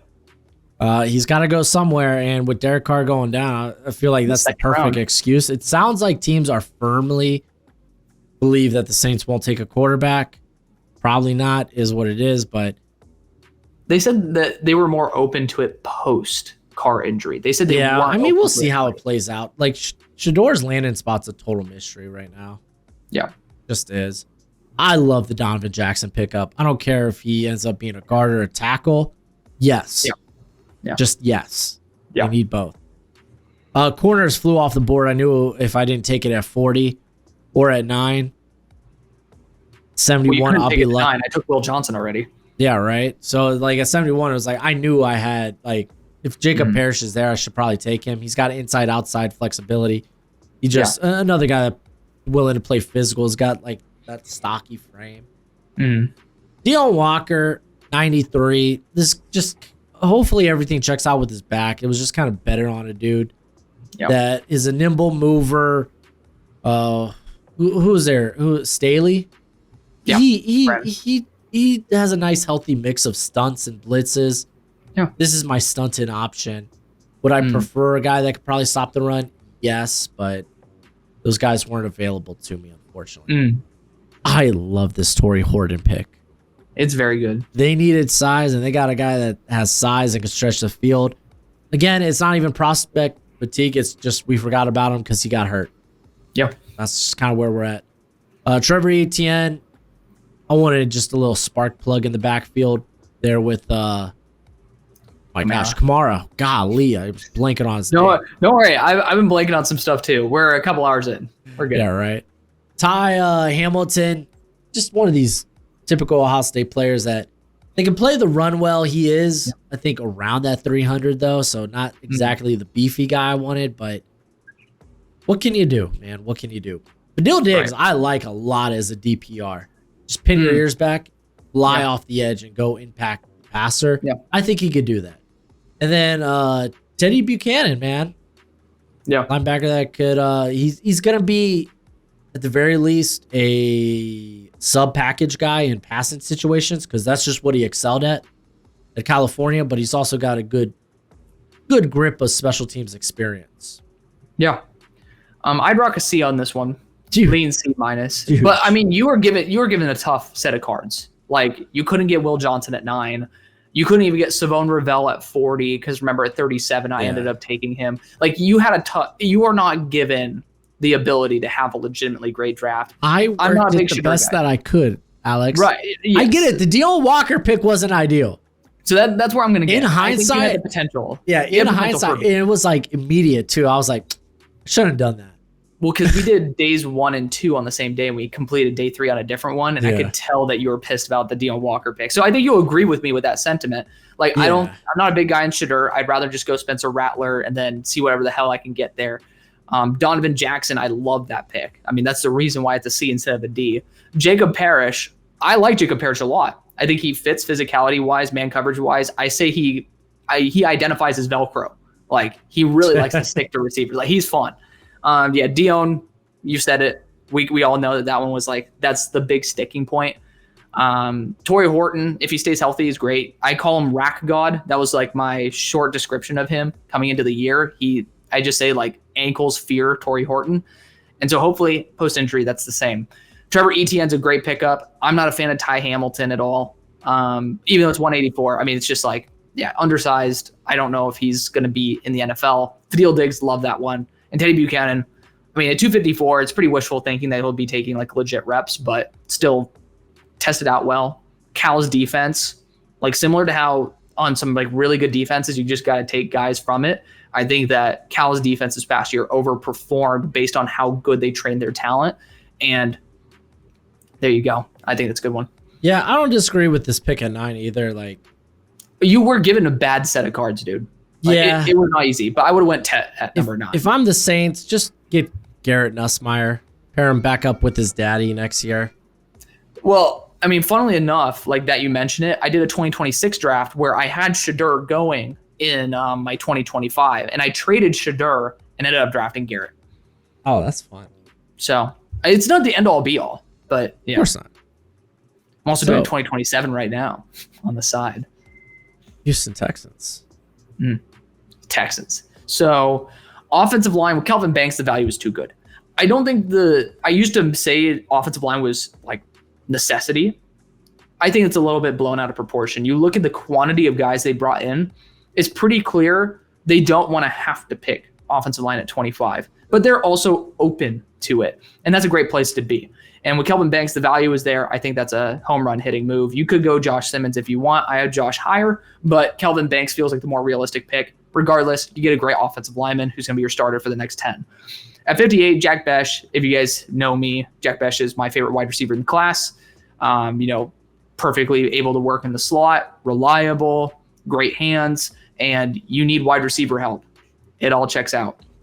Josh Farmer at 79, athleticism, great length, and I honestly trust like D'Amico to maximize the defensive interiors, just like I trust Dan Quinn to maximize his edge rushers. I think that's a good spot for someone who has a lot of room to improve and prove himself for what people are saying he is there at 79. And I said, wide receiver is still kind of an issue. Why not pair up Savion Williams back with Jack Besh, and you get after the catch threat? It'd be kind of fun.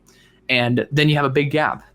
166, you got a Johnny Cornelius there, who I think is a high floor tackle, but actually a better guard in the NFL. I thought that there were, especially from wide 9, big issues with a Johnny Cornelius, and a lot of his issues were fixed at guard. I think he'd start right away. And then Taj Brooks, he has a lot of mileage, but at 236, you can talk about someone who's explosive, good vision, and you're getting an instant impact of someone who can legitimately take reps. 236, that's pretty damn good. And at 241, Cam Horsley was really solid value as well. Defensive interior, still worth taking a shot on. Probably would end up being bottom of the roster guy practice squad. Yeah, Horsley is on the list of guys I'm hoping to watch before the draft. Yeah. I look at I like this draft a lot. I think where I'm like Savion Williams, you've already addressed. Wide receiver, is he a wide receiver? he a Wildcat quarterback? That'll be fun. And, like, he's going to be interested. Nonetheless. Where do you have Sabian? I can almost guarantee you I have him lower. So that's why I'm like, you're preaching to the choir here. But I thought that the chemistry off the bat with how eviscerated that wide receiver core is. Like Christian Kirk, we'll see if he ends up bouncing back. Nico always is hurt. And then Tank is, well, he's in the tank. He's in the back to tank for the Star Wars fans out there. And yeah, you got John Mechie. But let's see. I'm looking for Savion real. No, you're not. You're texting your wife. No, because I can't use my other. Can't use because of my internet right now. Yeah. So behind the scenes for all y'all, my internet. All of your other screens are frozen because it says you have no connection, but this is working perfectly. God bless. Dude, yeah. I was calling you out on your shit, and I ended up like eating crow. 162. I think I'm like 250. Okay, touche. I cannot stand Savion Williams. Also, I'm not this high on Cornelius. But again, I mean, this was a big gap. Have you thought of him as a guard? I think I'm probably rather him maybe at guard. Well, I agree. Yeah. But I have him being a top 100 player at guard. Yeah. I mean, to me, I think I'm still in the B, maybe fringe A. I go B. Again, I'm not appalled by anything. Right. I don't look at this and I still look at it and I'm like, you got Kelvin Banks at 25. I think he goes higher than this. We'll find out. Yeah. And Besh is just fun. He's just so freaking fun. Goes out and just gets it at the catch point. Can you imagine the size and reliability of Nico Collins, Jack Besh, and Savion Williams out there, though? That'd be kind of nasty. Yeah. You like the NFL draft. Matter of fact, you love the NFL draft, which means you're going to love my draft guide. If you want to know every player your team drafts or even signs as an undrafted free agent, then this is for you. My draft guide updates every day, and you'll be able to see those updates in real time as I add new evals and player backgrounds. It'll have analytics from this year and last year. It'll have the pro day and combine numbers. It'll even have my notes from the senior and Shrine Bowl. It's a one-time purchase of $30 via PayPal, Venmo, or the Cash App. You can check out the pinned comment or the description if you want to follow those links. And when you do purchase it, please be sure to include your email because it is a Google spreadsheet. So I'm going to require your email. Don't make me hunt it down because I will hunt you down. I will find you and I'll make sure you get your money's worth. Anywho, thanks for supporting the channel. So we finally going to the north? I think so. Holy crap, dude. Where do you want me to start? I'll ask you. Yeah. Where do I? NFC North. Let's go Bears. The Bears. Nailed it. We're at the final. We're final division. We're in the final stretch, dude. God bless. And then I'm gonna go get off here and figure out what's up with my internet. I'm gonna need to record a video for the day because my last one just tanked. Love to hear. I ended up doing 5 players I could sneak into the first. I wrote an article for Garrett. Shout out to Football Analysis, great YouTube show. He just ended up regrading, I think, or like grading every single first round pick from like the past 5 years or 4 years. So 3-hour video. I need to go watch it, but I know Garrett's gonna make a banger. But wrote an article for his website. People said they wanted to see it. So yeah, feel free to check that out. Also, new thumbnail style. I'll need to hear what you think of it. Ooh. Side note: no Ashton Genty. Couldn't get him. He was off the board at 4. I took Will Campbell. He could either be our Braxton Jones, move on, trade him, or Tooney. Tooney's only there for a year. So that's kind of where my mind was at with that. Dalik Williams. I love this pick for the Bears if he's available. Look at you, dude. Quit peacocking. I fucking love him. Nice meaty boy, Grady Jarrett. He's up there in years. Let him just get after the passer. That's all he wants to do. He's gonna retire next year. Yeah, right. Nick Scorden, he was there. I was like, you know what? Screw the Austin Booker development. Screw it. Get Scorden in on that rotation now. I can see Bears fans now maybe getting a little apprehensive that I've still not taken a running back. Because then I go Jalen Noel. And they brought in Zacchaeus. I'm not cool with that in the slot. Like, he's fine. He's an adequate starter, but give me someone that can legit separate. I mean, the Bears took Velus Jones in the third many moons ago. I thought it was a bad pick then. It's a bad pick. Yeah. No, much better. Yeah. I did get running back, and I decided to double dip. Devin Neal. I love Devin Neal. He might not have like the athletic tools you would be hoping for, but I think he's reliable. He's just so reliable. He's been so productive at Kansas. I did, though, get a pass catching back in Donovan Edwards. I'm going to bank on it. Maybe he's a better pro than collegiate player. The production just hasn't been there the last 2 years. Massive hands. Should do something in the receiving game. Yeah. Tommy Hill is this corner, maybe safety hybrid, and I'm just kind of banking on, let's get him to camp and see what he is. Yeah. We'll figure it out then. Yeah. Honestly, I'm at a fringe of an A, but I'll go running back, right? Not take a running back earlier. No, I know what it is, Alex. I can already hear the comment section. I don't think you're gonna guess it. I think it's because of the running back you chose. It's the running backs you chose more than anything. I love Devin Neal, but I thought I'd want more of an electric back. That's why I went and got Edwards. I don't think Edwards is that. That's why I have every blue moon. He is. Will Campbell, I think, is perfectly fine at 10 because of Braxton or Tooney. It's not ideal, but it is what it is. I would have went Hampton, but that's because I have Hampton super duper high. And then I'd probably take a project tackle / guard at 148. You could talk about a Johnny Cornelius there to play that guard role for you. You could end up talking about some of the other guys. But Tyler Eek and Nick Scorton are perfect, especially for that BA defense or DA defense, Dennis Allen. And then Jalen Knowles, one of my favorite fits for the Bears at 72. Now, I don't remember who's exactly available at 72, but I know Femi Oladejo was not. If Femi were available at 72, I would have went Trey Henderson at 41. Yeah, and then that would have been the easy A. That would have been the easy A, possibly A plus. So where did the Cowboys drafted after the Bears? 44. So, yeah, he would have been available. So I would have went Hampton there at 10, and then maybe just change the Devin Neal to a Johnny, and then go from there. Okay. Well, where do you want to go in the AFC North? We'll start with my Steelers. Why not? Oh, let's do it. Why not? All right, so Speak of the devil. Speak of the devil. Of course I send one. This is literally an all my guy draft right now. I'm just going to be completely honest. These are all 5 of these guys. I forgot what I drafted for them, but these are all my guys. So Amarian Hampton, off the bat. He is a top 10 player for me in the class. I think that our offense, especially with Arthur Smith, needs a bell cow back. I love Jalen Warren. He's on an RFA deal that was like 1 or 2 years. So it's super short deal. We need somebody to be an alpha. Amarian Hampton's an alpha. At number 83, Ozzie Trapilo. He is, to me, a top 20 player in the class. To most people, he is a day 2 player. To 99% of people, he's a day 2 player. However, he has right tackle and left tackle versatility.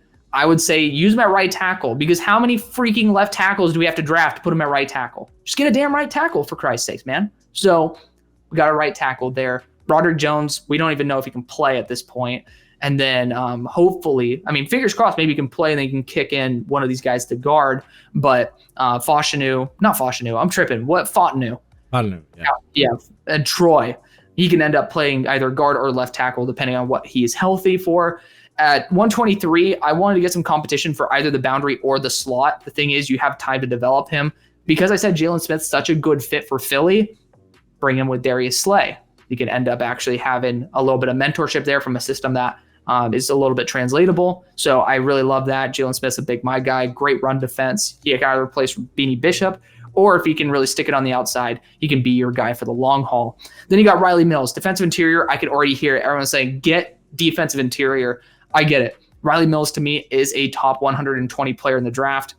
If he were healthy, then he'd be a top 100 player in the draft. He is a really underrated player that is complete prospect fatigue. I don't know why people don't like him like that, but he wasn't available during the championship. It's probably why people didn't have their eyes on him.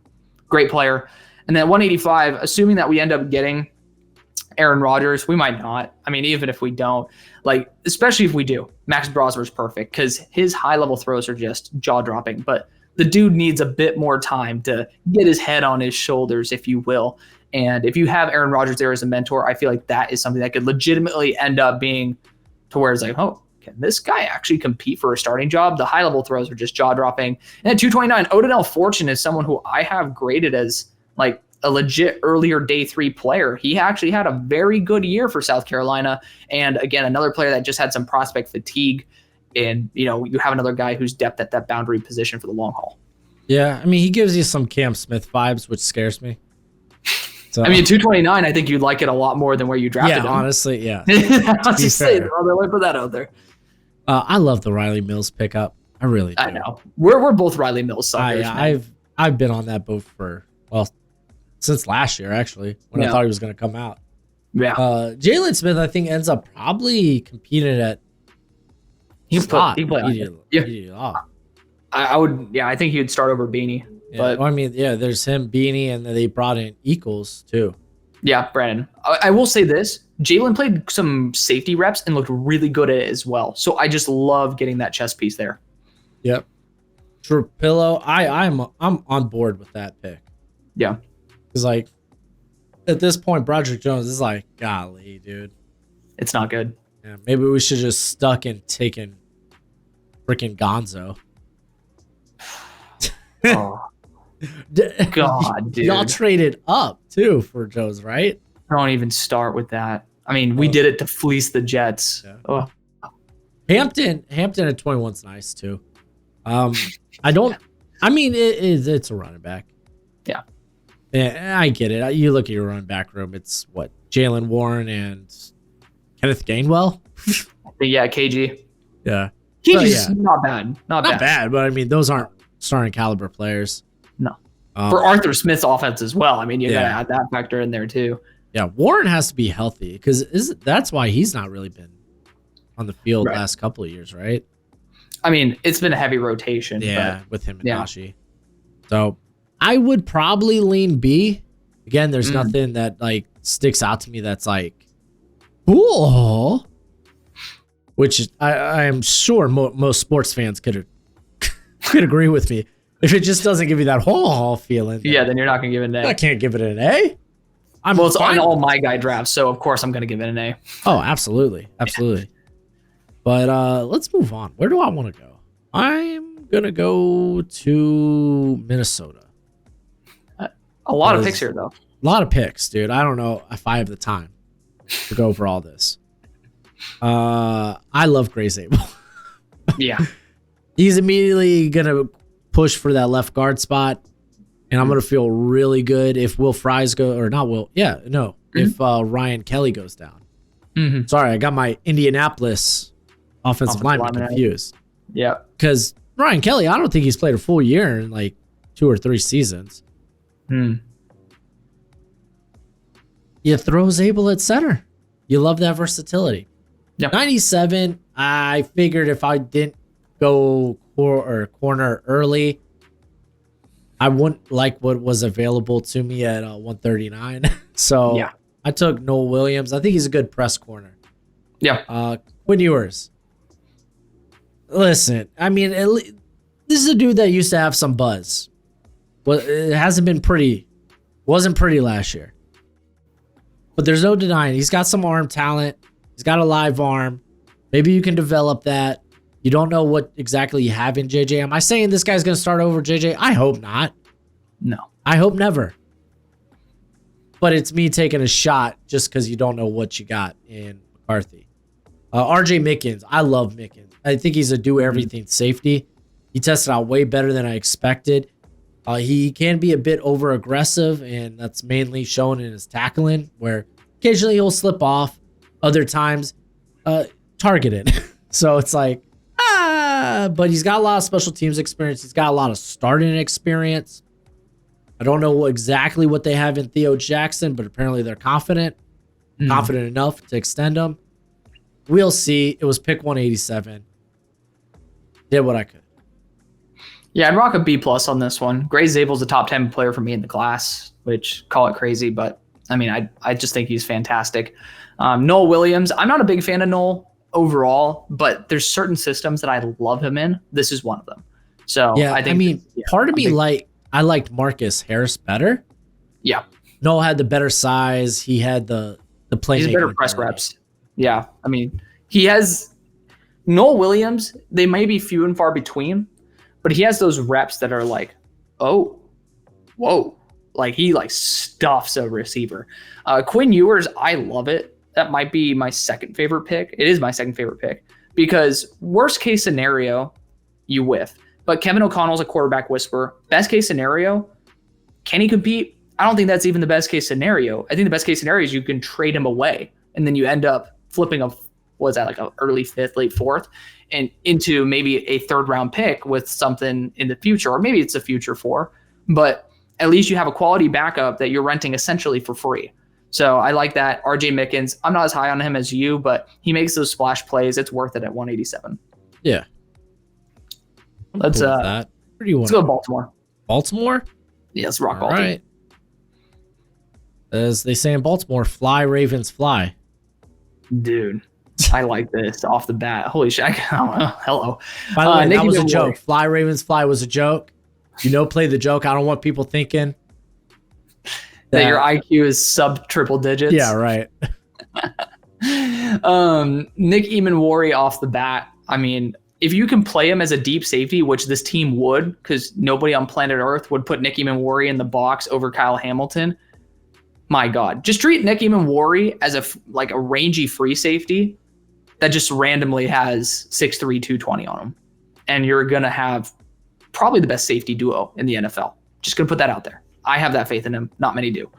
Darian Porter, I still think a boundary corner spot is absolutely on the table. He has that speed and fluidity that you already have with Wiggins, and he has the ball skills of a wide receiver because he was one. He might be 24, but this team's in a position to compete, and if age becomes the biggest problem, that's a damn good problem to have, especially at corner. Reunite him with TJ Tampa. Yeah, which Darian Porter's 10 times the player that TJ Tampa is, just ended up coming into it this year. I can't stand TJ Tampa. I know you're a Tampa guy. I like Tampa. Jordan Birch is going to be that Calais Campbell role for you. He is a top 70 player on my board. He is awesome. Tested out phenomenally well as well. So just someone who I have a ton of faith in. Logan Brown is a developmental offensive tackle that can kick into guard. Like, I have that flexibility for him. Really good athlete. We talked about Bryce Cable earlier, his teammate. I think that getting a flexible offensive line piece that can learn left and right and even the guard spots is going to be extremely valuable. Well, a position I don't really trust for the Ravens long-term is the legitimate X. And actually, Caden Prather is a really good route runner, pretty damn reliable hands, and he's a solid athlete as well. At 136, you get someone who's right down the street and someone who I have a lot of faith in. At 176, I want to continue boosting the pass rush. Antoine Powell-Ryland, even if he has sub-32-inch arms, he's someone who was actually fairly productive versus top-end tackles, someone who I have a lot of faith in. And before I ended up finding out about those arm issues, he was someone who I had very, very high on my board. Jalen Travis was a very similar story to Logan Brown, minus the fact that I don't think he'll kick to the inside. I think he'll just be a really solid offensive tackle. I think he has close to 35-inch arms, if I remember correctly. He's long. Yeah, he has really good length. Ricky White, another dynamic weapon, best player available, happy with that. Ollie Gordon's been extremely unexceptional, and then you put him in a spot where you get to learn from Derrick Henry, very well might become exceptional. And got some extra center interior offensive line depth with Seth McLaughlin, who, I mean, when healthy, probably worth a 6th or 5th round pick, so good value there at 212. And then Ben Urosik at 243. I mean, someone who we thought could end up being like a day 2 player. Didn't really live up to it at Georgia because they literally have 1,000 tight ends, so worth the shot at 243. Yeah, I love what you did at the beginning of this draft. Even Logan Brown, I think sneakily could be a really good developmental option. Yeah. I didn't love Caden Prather. You really took him one spot ahead of my boy Ty Felton. Oh yeah, we were debating the two. Yeah, I just wanted the X build. Yeah, and I get that. Yeah. I'm also not a big APR guy. Yeah. I think at this point in the draft, though, it's fine. It's just I've seen some people had him with like day 2 hype at one point, and I was like, That's me. I don't see that. But I think in a DPR role, I think works exceptionally well. Yeah. Because David Ojabo, unfortunately, health has been a concern with him. Like, I like this draft, especially like taking shots on Travis, White, Gordon. I think that, like, right there, like, low key, you could maybe get like 1 or 2 starters in the future with those picks. Man, this is good. I'm gonna give it an A. I like it. I like it a bit. Eric DaCosta. Yeah. What am I saying? I should have known all along. Yeah. I already knew the grade. Right. I guess I'll go the Packers. And then finish up with the Lions. Yeah, that sounds right. I got Matthew Golden. That's all I wanted. Just give me a wide receiver that maybe has the chance to be a 1 that's vastly different than what I have. He is that. He is that very nuanced route runner. You were on to him, honestly, before I was. You liked him out of Houston. Yeah. I didn't watch him until he got hot at Texas. Thank you. Yeah. No, he when I was watching him and Sam Brown, it was just like, damn, they're great. They're great together. Like, they complement very well. Sucks to see them split apart. Sam Brown got stuck in that rotation at Miami. Yeah. Alfred Collins. They lost TJ Sladen. Sladen played over 500 snaps. I wanted to get a big meaty boy. I got a big meaty boy. David Walker. This might be higher than where he probably actually goes, just because I knew he was old. I didn't think he was like 25. And that probably would then have me put him somewhere like early day 3 rather than where I currently have him. But I was looking for that DPR, like, okay, let me get someone that could get pass rush, because it's not right now. There's not a guy that can consistently do that. Right. So there's that. RJ Harvey, just kind of different than what they currently have. Someone will be like, well, they got Marshawn Lloyd. When's that dude on the field? Had injury concerns in college as well? Okay. Enough said. Give me Harvey. Harvey, pair him up with guys like Emmanuel Wilson and I don't know why I blanked on Josh Jacobs' name. I was like, are we trying to go for like the next running back down the list, or right. What is Patrick Taylor still there? Anyways. Then I went Zy Alexander. I wanted at least someone bigger than guys like Jair and Nate Hobbs. Yeah. Alexander fits that. I think he's got some good pressability. Not a great athlete, but he's a good technician. Carson Vincent, they list him as an interior player. This dude's a tackle. Website. He may be a developmental. Okay, stop. He may be a developmental tackle, but he's a tackle.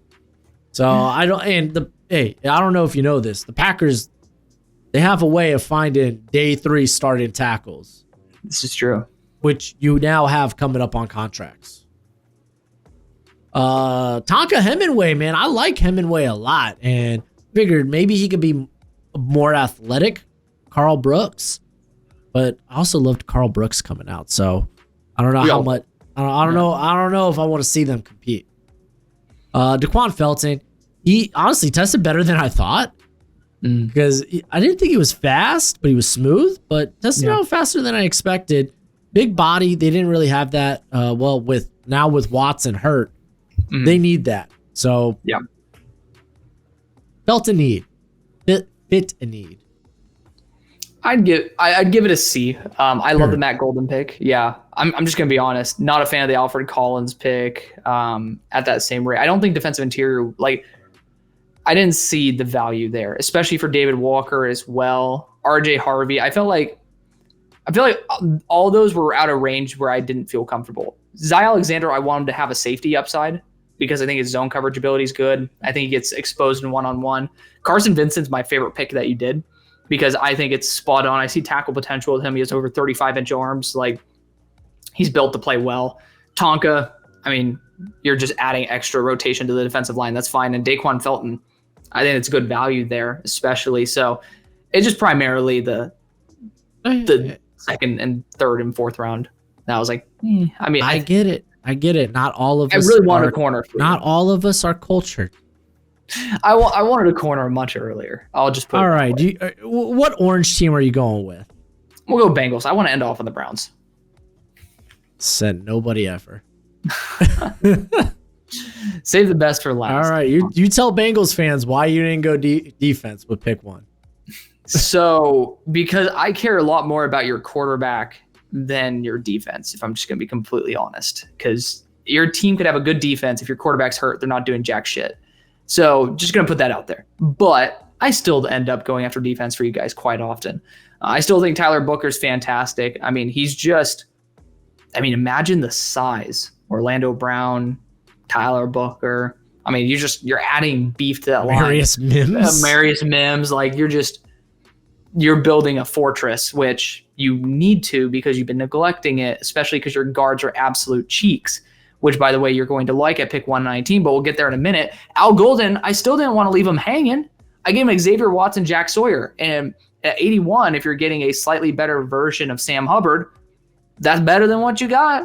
And so at 81, I thought that you're getting legitimate starters. Like, you're right now 3 picks in, getting 3 guys who should be taking either noticeable snaps or all the starting snaps. Dylan Fairchild, this dude's literally the definition of the Trevor Keegan of this class, the dream of backup offensive lineman. He's just the definition of really, really, really high floor. Maybe not the highest ceiling, but I mean, he's the dream guy to have, and he's able to start right away because a really elite backup is a lot better than what you have starting right now, in my opinion. So I'd put him there. I mean, Tevin, he's on the Browns, right? Like Tevin Jenkins. I remember there was this big debate between the Bengals he's on the Browns community. Yeah, like the Bengals community was losing their shit. So you need it. And then linebacker-wise, Smell Munden, really good range for him to go. He was a top 5 linebacker for me coming into the year. Granted, that didn't include the linebackers that ended up being really damn good. But, I mean, just the value-wise there, Al Golden likes his linebackers, worth taking a shot. And then 193, even though he's older, Tyler Beatty is very, very solid. And this is at 193, age doesn't matter to me as much as what maybe to some others it does, because especially because your defense is lacking, I just want the best players available. If he's taking a snap, I don't care if he's 21 or 25. I just want him to be fucking good. So I'm going to be able to leverage that to get a really good player who's an instant system fit. Mission Trip Tyler is what I hear they call him. All right. So I don't mind Tyler Booker at 17. Yeah. And I actually really like Watts. Sawyer, man, he's got the production. You're going to have a lot of people out here saying, okay, well, it's better Sam Hubbard. Prospect, that's you, but I was quoting you when I said that. That ain't just me. It's not just you. I'm just saying I was quoting you when I said that. But man, I think I would fall just because me personally, I would rather go defense and go defense heavy. And I get protecting Joe Burrow. And I think you did a good job of it at 119. I would go with a C. That's just me. I get it. I'm a jerk. Well, I mean, that's why your quarterback's hurt every year. Dude, I would love a freaking left guard. Yeah, you would. Man, if only this team got a left guard off the bat at 17. Man, if only I had freaking Joe Burrow. There you go. How about that? All right, this is my last team, dude. It is. And there was a specific reason why I went with the Lions last, because we got to talk about pick 1. I went with Jahdae Barron. So, I don't mind this, because in my head, I'm kicking him directly into the slot, which might be where he plays in the NFL right off the bat. Okay. You'd be like, well, we got Meek Robertson there. Yeah, Robertson's awesome. Barron's awesome as well. Your coverage struggled during the year. Be like, well, I mean, then we should address like the outside corner position. Yeah, I got DJ Reed. You should expect Arnold to take that next step. I thought he was playing good football aside from, the often occasional pass interference. But hey, he's got that dog in him. I'm okay with that.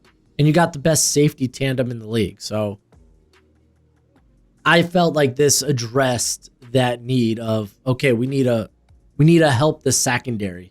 We need to be better in coverage with another guy with some incredible ball skills. I got that edge at 60, Landon Jackson. He's a good athlete. He's physical. He's creative. It's just not all those moves are hitting on all cylinders. You know, it needs a little bit of polish, but I like that at least the mind for some sort of game plan is there. But I've really come around to Landon Jackson over the last 2 years. Like coming into this year, I was like, man, he had one good game against Alabama, and people will think he's a first round prospect.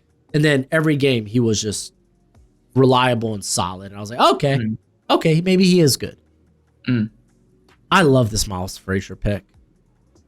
I love Miles Frazier. I'm a Miles Frazier guy. I thought he was the best LSU offensive lineman at the Senior Bowl, which did not have Will Campbell. Just want to put that out there.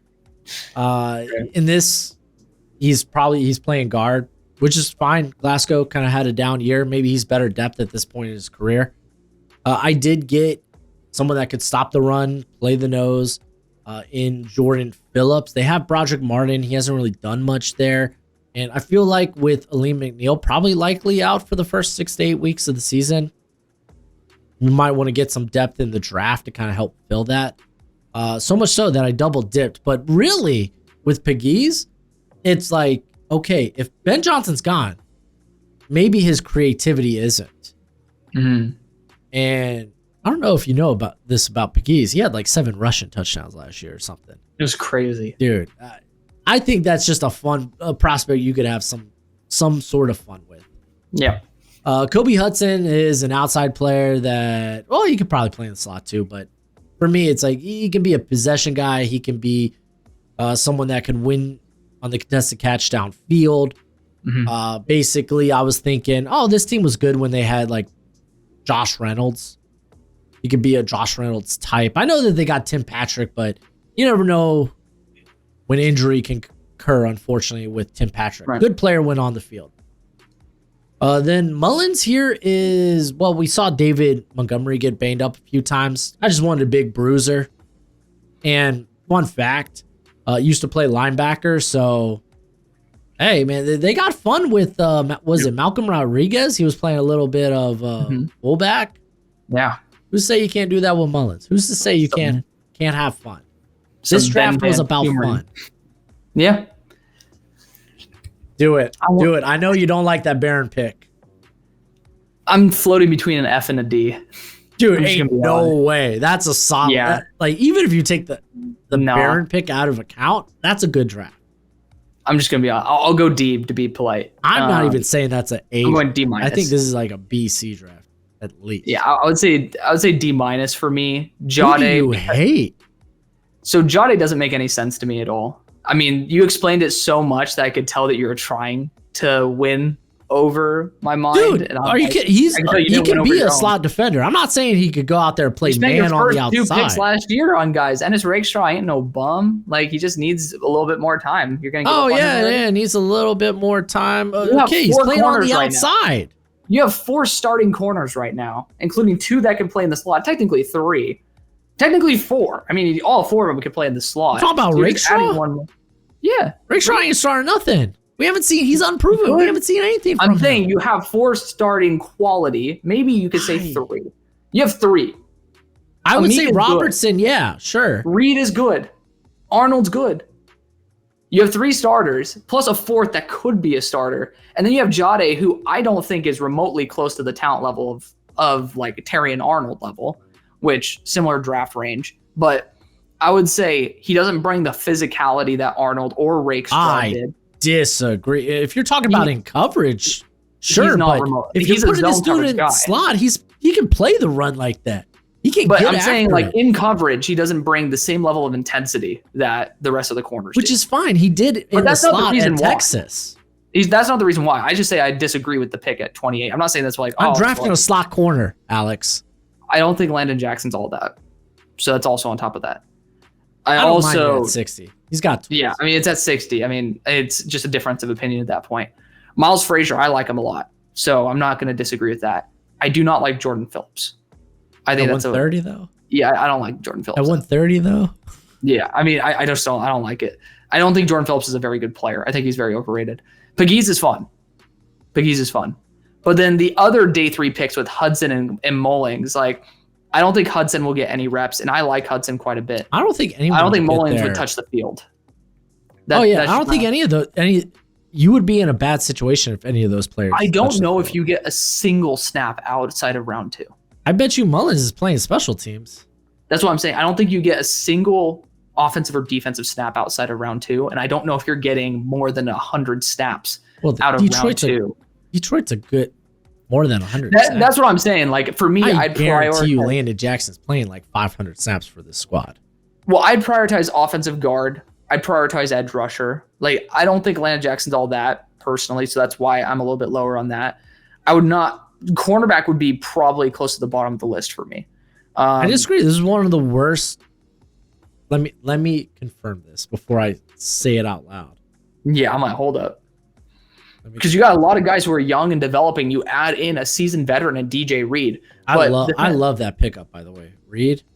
Yeah, that was great. I mean, it makes sense. It does feel very similar to the other styles of corner that I just don't think Jahdae Barron is remotely close to in terms of coverage identity. How about that? Identity. How do you identify coverage? I mean, I just thought that there was I would be left wanting and terrified as a Lions fan if I'm trying to improve for a Super Bowl, which I think should be the vision for what the Lions do. This doesn't get me anywhere closer to the Super Bowl. I'll just put it that way.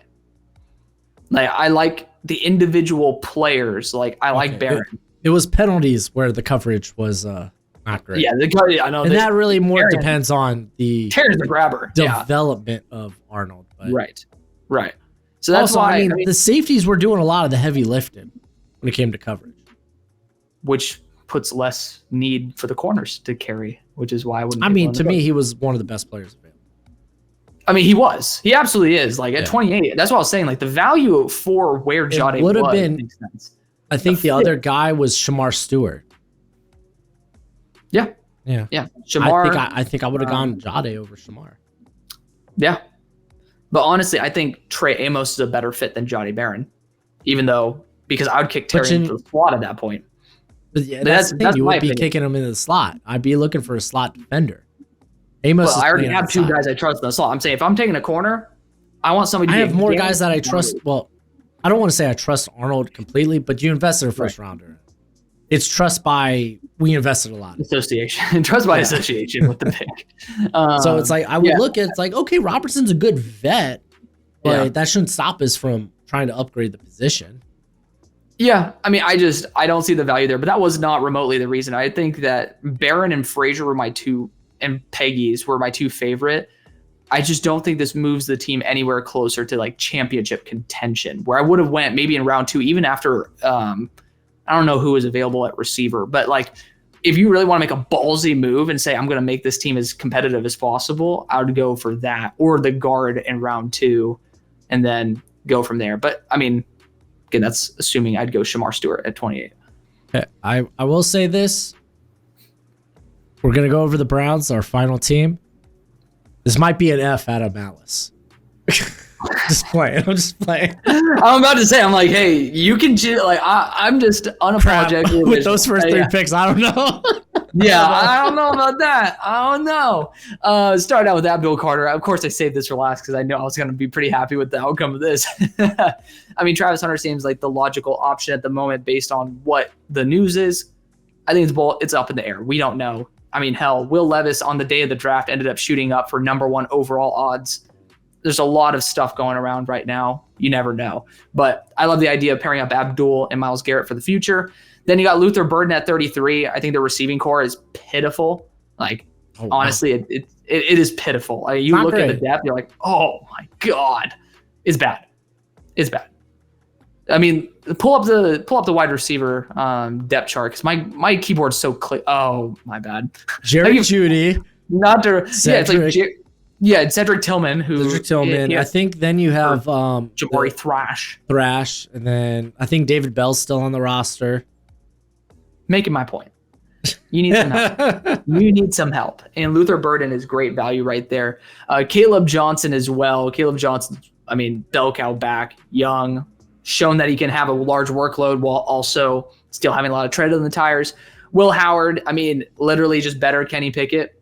I fuck with that. You're getting actually him to be a starter too. And then also he was there with Tyler Shuck. Holland Pierce at 104. I mean, they talk about DeJuan Jones, Holland Pierce, two mountains. Mello Dotson. I mean, I think Mello Dotson's extremely underrated. Tested out horribly. Same thing with Kobe Bryant for that matter. But when you see him on the field, I mean, these guys are fringe, like corner 4, corner 5 players at 179, especially with a year of development under his belt. I could see it working out. At 192, I wanted to get a really good blocking tight end. Jackson Hall is perfect for that. Elijah Huzzy at 200, especially with Greg Newsome potentially coming up on a contract. He was really fun to see in Dallas, and actually someone you could end up seeing taking reps within a year. Daniel Jackson's awesome. He might be short and like relatively unathletic in a straight line, but he tested out very well in the 3-cone and short shuttle. He was super reliable, taking hospital shots from Max Broshmo, but someone who I really, really liked for depth. And then at 255, getting a freak athlete there in Jared Harrison Hunt to be able to add to a pretty stacked defensive interior in terms of young growing depth. Yeah, no, this is a good class, Alex. It's probably an A. You should have ended off on the Vikings. I don't know why you choose to end off and like leave the taste. Because I had some explaining to do. That's why. It could have been done where people forgot about it by the end. No. Because I still don't think the Jade pick is terrible. Well, it's just like, is it ideal? No, but I don't think it's bad. Fair enough. Because like I have him in that like top 20 picks. So I'm just saying, within 2 years, I could see up to like 8 of these picks taking reps and noticeable reps for. Well, yeah, they have Kenny Pickett at quarterback. It is kind of cherry picking, but yeah. And I mean, at 94, it's like there's no investment. No. So like, you could go get quarterback next year if you really want to. If you are really that bad, you're probably right. Front office is probably gone. Right. At that point. Caleb Johnson's awesome. They still might bring back. You saw Nick Chubb back to squatting 500 pounds?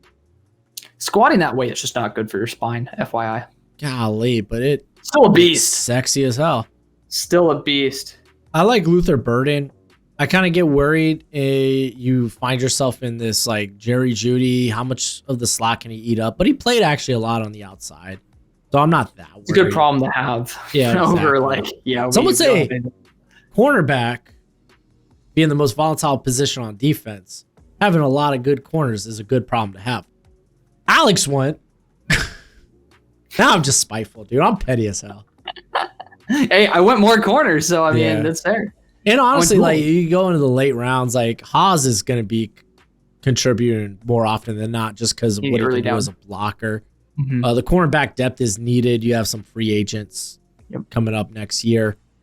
Low key, I like Jared Harrison Hunt. He's got a flexible body type. What does he do? I don't know. You just figure out in camp.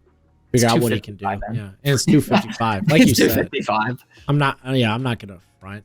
He's going to be doing field goal blocks. Golly, Alex, that was 7 rounds. And now I have to go figure out what's wrong with my internet because this is what draft week is going to be like for me. I got to give my knees a rest. I have a stand-up desk. Oh, I was like, are you on your knees opposed to a chair, Alex? No, I stand this whole time. I'm going to be doing it for the draft too. Oh, wow, dude. Golly. I mean, on day 2, it's a desk. It can raise and lower. That's why you got the offensive tackle calves. Golly. You know what? I mean, I'll pull it up while you like try to do an outro. Yeah, thank you. Well, hey, thanks for hanging out with. What? You didn't give a grade. I said an A. I said an A at the beginning, and then I started being petty. Golly. Look at that shit. Look at that. He's even taped up, too. I know. That's fucking nuts. Built like a great oak tree. I'm built like Saquon Barkley, but at 170 pounds and 5'9". Let's say 5'8", but 5'9". But hey, we did 7 rounds. We did draft classes, so you could go see your favorite team's draft class. You could like it, you could hate it. Let us know in the comment section below. We love the discourse. We love the engagement. I love to troll. Don't take it personally. You're rude as hell in your comment. I'm probably going to be a douche. That's just me, though. That's just me. That's just me flirting. If they're rude as hell, they're not watching this part of the video. I'll just admit. Probably. And I'll just timestamp it. Yeah, for the douches. Literally, put that as the end, like for the douches. Yeah, right. But let them know where they can find you, Alex. Yeah, Hail Mary Sports, man. YouTube, X, Instagram, primarily the first two. I post a lot of shit, but I mean, if you like your content, I mean, we're pretty similar. But yeah, we vibe a lot. Yep. But as always, until next time, which will probably be draft time, be easy, our friends. Later. Later.